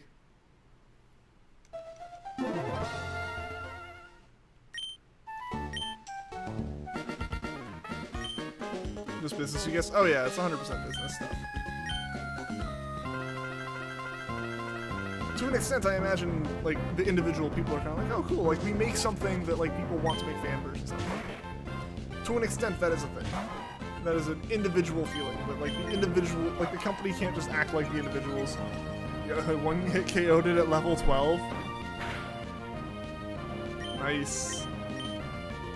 Hardest shiny hunt ever? It's definitely up there. I would say Manaphy is probably harder, just because of the amount of setup required for it.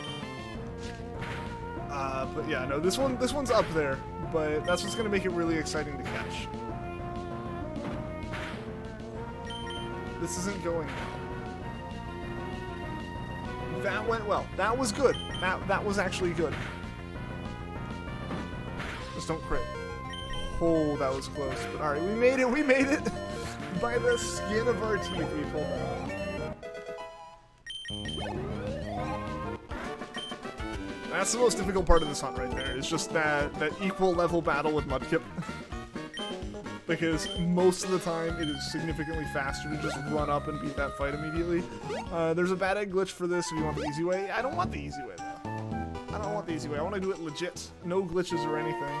Because there is a glitch that would make this a lot easier that isn't like glitching in certain Pokemon. It's just like effectively attempting to corrupt your save file. Like, so I've found out about that. I'm aware of that. Like I've even been avoiding that just because like I don't wanna have any glitches involved with my Jirachi. I wonder if you can buy multiple BDSP copies for that Manaphy egg they're giving out. Maybe, but I imagine that egg's gonna be shiny locked.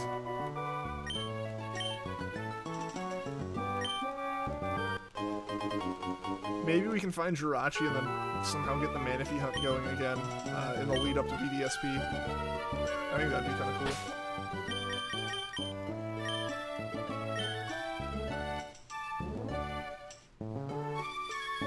I'm gonna head out. Alright, see you later, gamers. It was good having you here, man. Have a good rest of your night. See ya next stream. Yeah, hopefully I see you tomorrow. We're doing a lunch stream tomorrow. It should already be scheduled on the like live stream feed. YouTube's always weird about where that is. I don't know. I've like gone on the channels that are like next to each other without refreshing the browser and like gotten different layouts for that. So I don't know. But either way, stream plan for tomorrow. We are going to be doing Mankey stuff. Save failure. What the heck?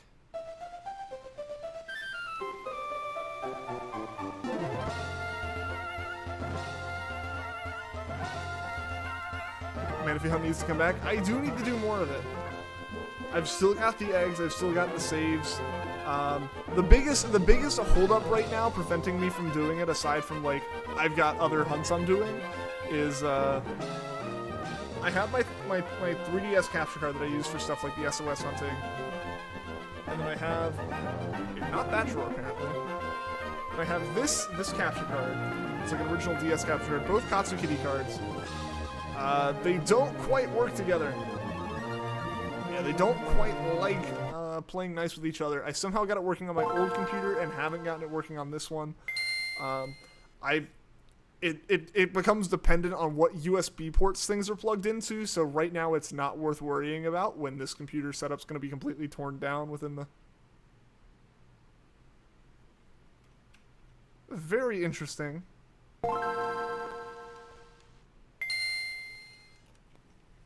Very interesting that Jirachi managed to collect immediately.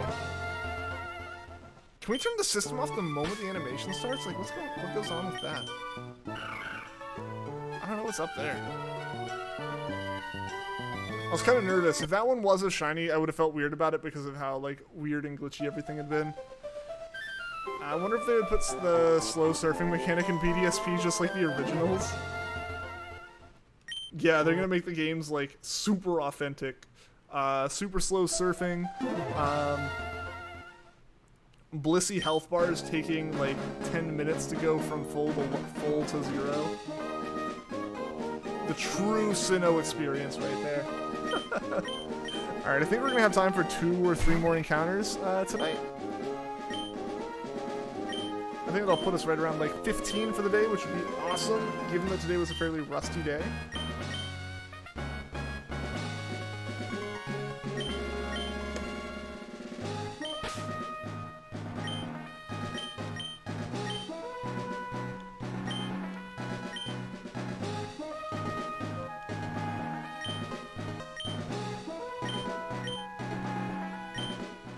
All right.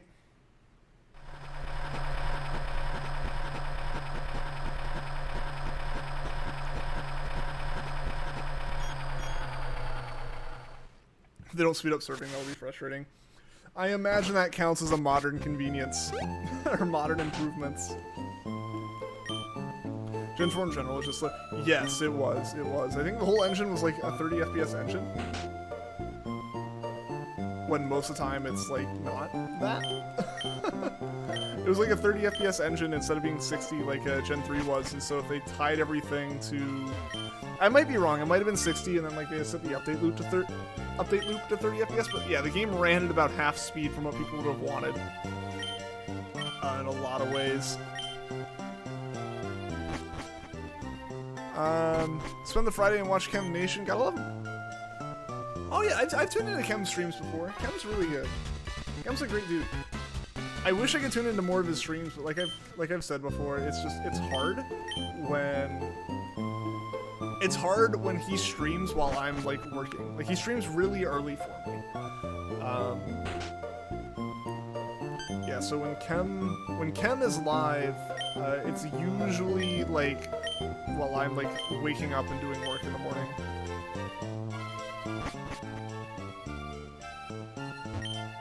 But yeah, absolutely. Also, Pika Plays, thank you for the sub. I appreciate that. Sub hype for Pika Plays, guys.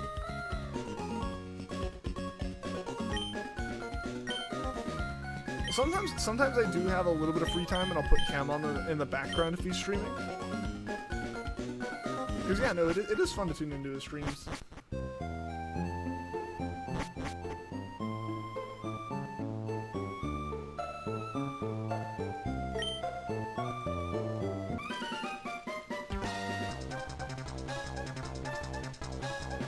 Yeah, there's the Discord link. I think you're already in the Discord, yeah. But yeah, for anyone who is new as well, feel free to join the Discord. It's definitely the best way to keep up to date with when I'm doing stream-related stuff. As far as, you know, making sure you don't miss anything. You know, if like YouTube notifications don't work and stuff, I always make sure to post a notification on Discord when I go live. So definitely head over there to that Discord if you're not in it already and you are able to. Kind of wish BDSP gets an actual Safari Zone instead of the Great Marsh. That'd be cool. That'd be cool. Who knows if the Great Marsh will be back even? I imagine it will. They seem to only be adding stuff more than taking stuff away. And anything they take away is to like replace it with something a little bit better. So I don't think that'll be like gone by any way. Like won't be fully gone, but yeah, maybe it's a normal Safari Zone. I'm so excited for BDSP. It's the most excited I've been for a Pokemon game in a long time. So I'm really looking forward to playing it on stream with you guys. Do I online on Discord often? I don't really end up in voice chat all too often. Usually I'll type in text chat and stuff.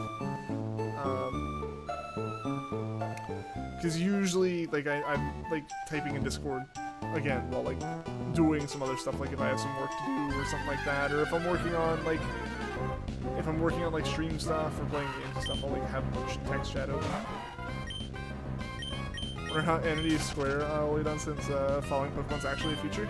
True. That's actually something I do wonder about, because yeah, that was like the one little thing was like, hey, you can take certain Pokemon out, but it's not like all of them can come out. I was like, yes. That's such a nice feature. That's such a nice feature for them to have. It's only taken them like almost 15 years to add it back in after it was in Heart Gold Soul Silver.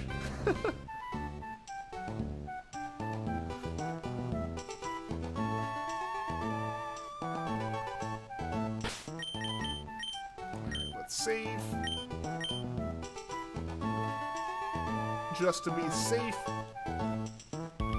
We did used to do a thing with the Discord. We did used to do a thing where after like, either after every stream or like every other stream, I would hop into the Discord chat for a bit. That was when I was still in school, so it was a little bit easier. I had a little bit more time. Because, you know, then I could like do some stuff I needed to do like after school. I could do it before the stream, but now it's like, now it's kind of a thing where it's like I finish work, I make dinner, and then I stream. So like all my chores and stuff I have to do afterwards. But maybe we can try doing something like that again. No promises on it or anything, but it'd be cool. It'd be fun to do a bit more of that. Play some games on Discord and stuff together, like we did with Among Us for a while. That'd be fun.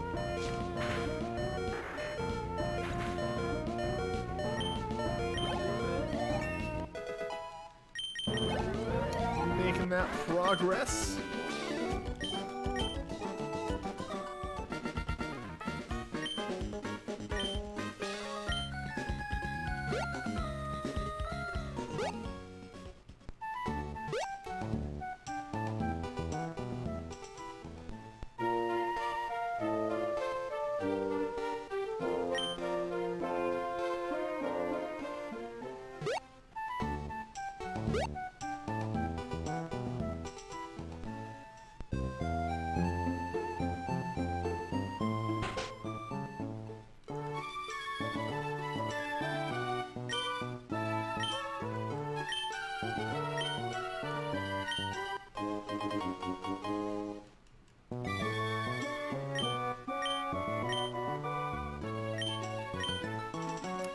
we're gonna do this encounter, and then we'll do one more. See where we're at after that. This is looking like, depending on how lucky we get with the May fight, we may have time for another, but we probably won't after the next one.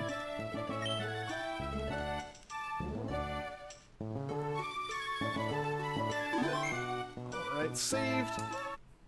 Reset. Hope for no funny business here with the with the Jirachi transfer.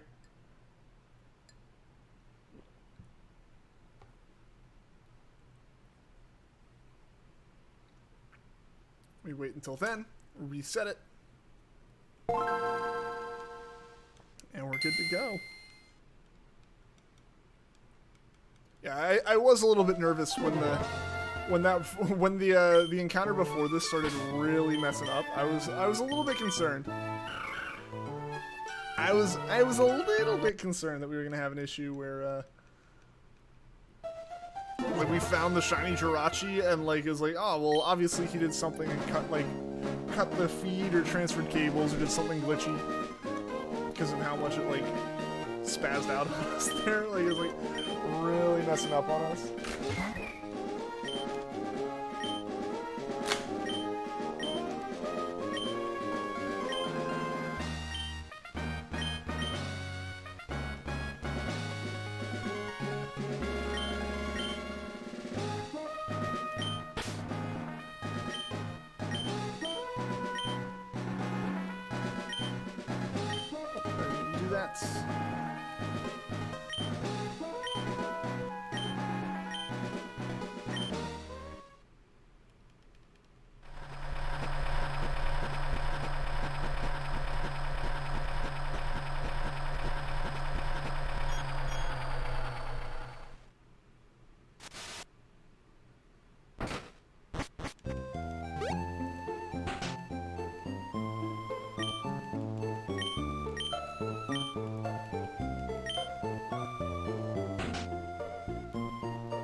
Alright, yeah, it's looking like this will probably be the last encounter.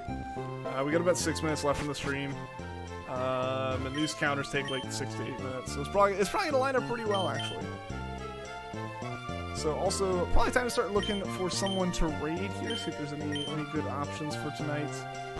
I know a lot of people were actually live when I was like getting Turtwig's links, so hopefully we can find a good, solid raid target here.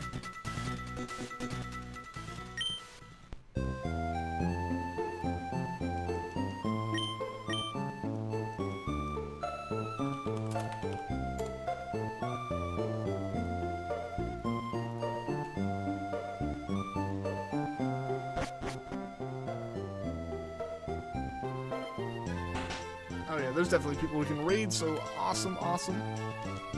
Hopefully we've got enough people in chat still at the end here to do a raid.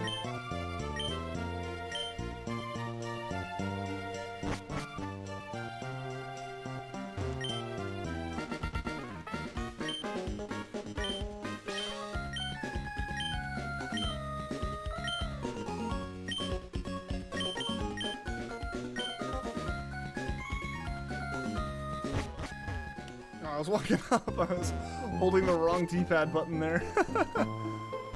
Viewer count says 2. Yeah. It seems like a lot of people have dipped out for the day, which is totally fine. Normal ending. Like yeah, mine says 2 as well right now. So it looks like it's you guys here. How's it going? Yeah, so we'll probably just end up wrapping up after this.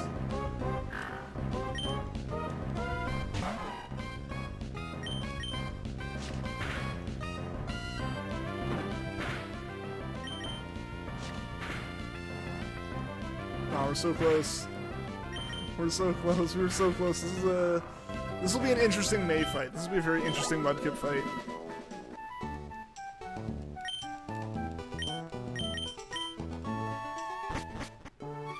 It'll be a very interesting Mudkip fight when we're like that low on attack stat. Assuming that wasn't just like a really like beefy Poochyena. Gonna go. Alright, see you later, Julius. Thank you so much for hanging out in the stream. I really appreciate you being here. Hope to see you again soon. Hey, Goldie, how's it going? Welcome, welcome. Here just in time for the final encounter of the night. Hope you've been having a good day, Goldie.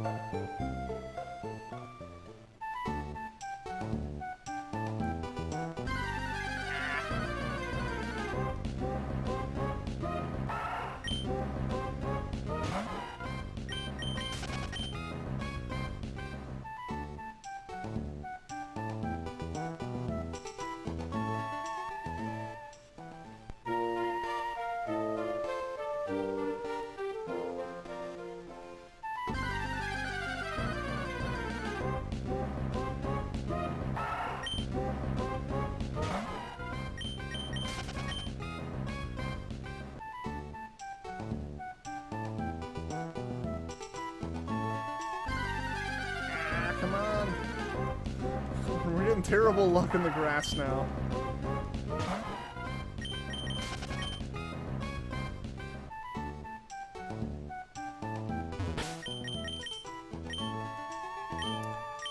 There's a YouTuber named Shattered Porygon, and he basically exposed Hamster Bomb for hacking a shiny Manaphy. By the way, I mentioned you too. Really? That's interesting. I didn't know I was mentioned in a video. Heck yeah. I need to find this now. Are you in the Discord, Ian? Because if you are, definitely like grab a link to that video and post it. I want to see it. I want to see myself mentioned. So I think I've heard about that. I think I heard about that, like that Manaphy that was pretty much confirmed to just be like faked for views and whatnot. But that's interesting to be involved in it, or to at least feel like I'm a bit involved in it.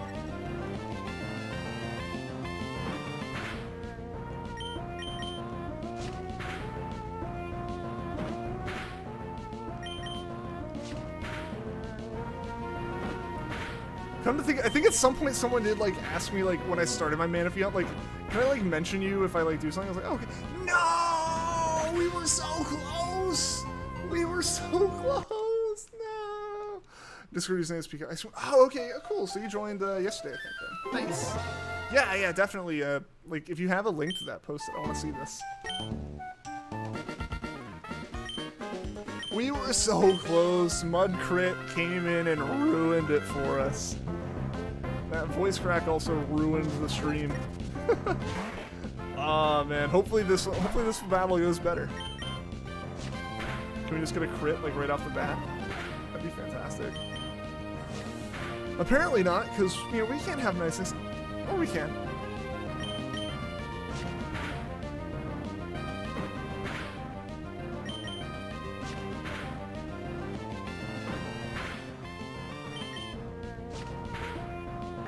Alright, there we go. There we go. One viewer. Yeah, I think a lot of other streams are happening right now, as well as we're winding down for the day. Think you've seen that video you're talking about? Yeah, I want to see this video now.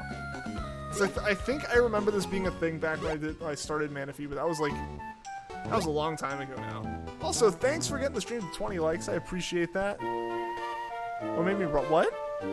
What's wrong? What's wrong, Gia? Is something wrong?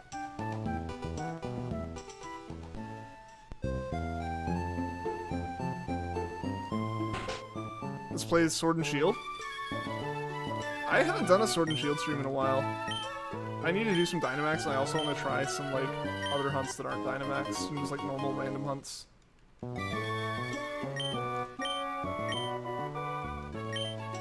I'll have to try some of those again at some points.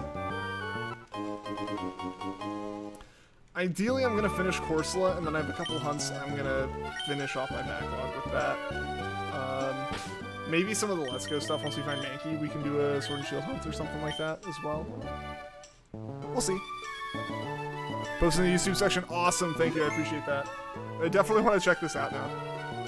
Alright guys, final encounter of the day. Playing Jirachi now is let's go find and kill Alchemy instead. I started an Alchemy hunt. I need to finish that one. I need to finish that. Alright guys. Alright, let's see. Let's see what we got here.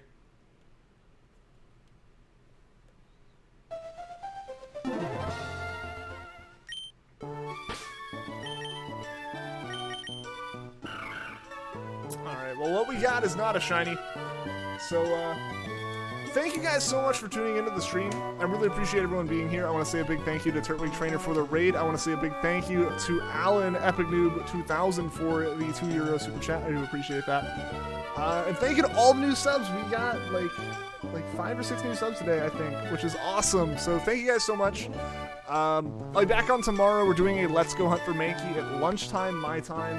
So hopefully I can see you guys there. We might be doing a stream later in the day. I'm not sure. I don't know my plans yet. My Thursday plans have kind of got all switched around and stuff. So, but either way, thank you guys so much for tuning into the stream. I hope to see you guys again either tomorrow or Friday when we're doing some more streaming. And until next time, guys, hope you guys have a great rest of your day and take care.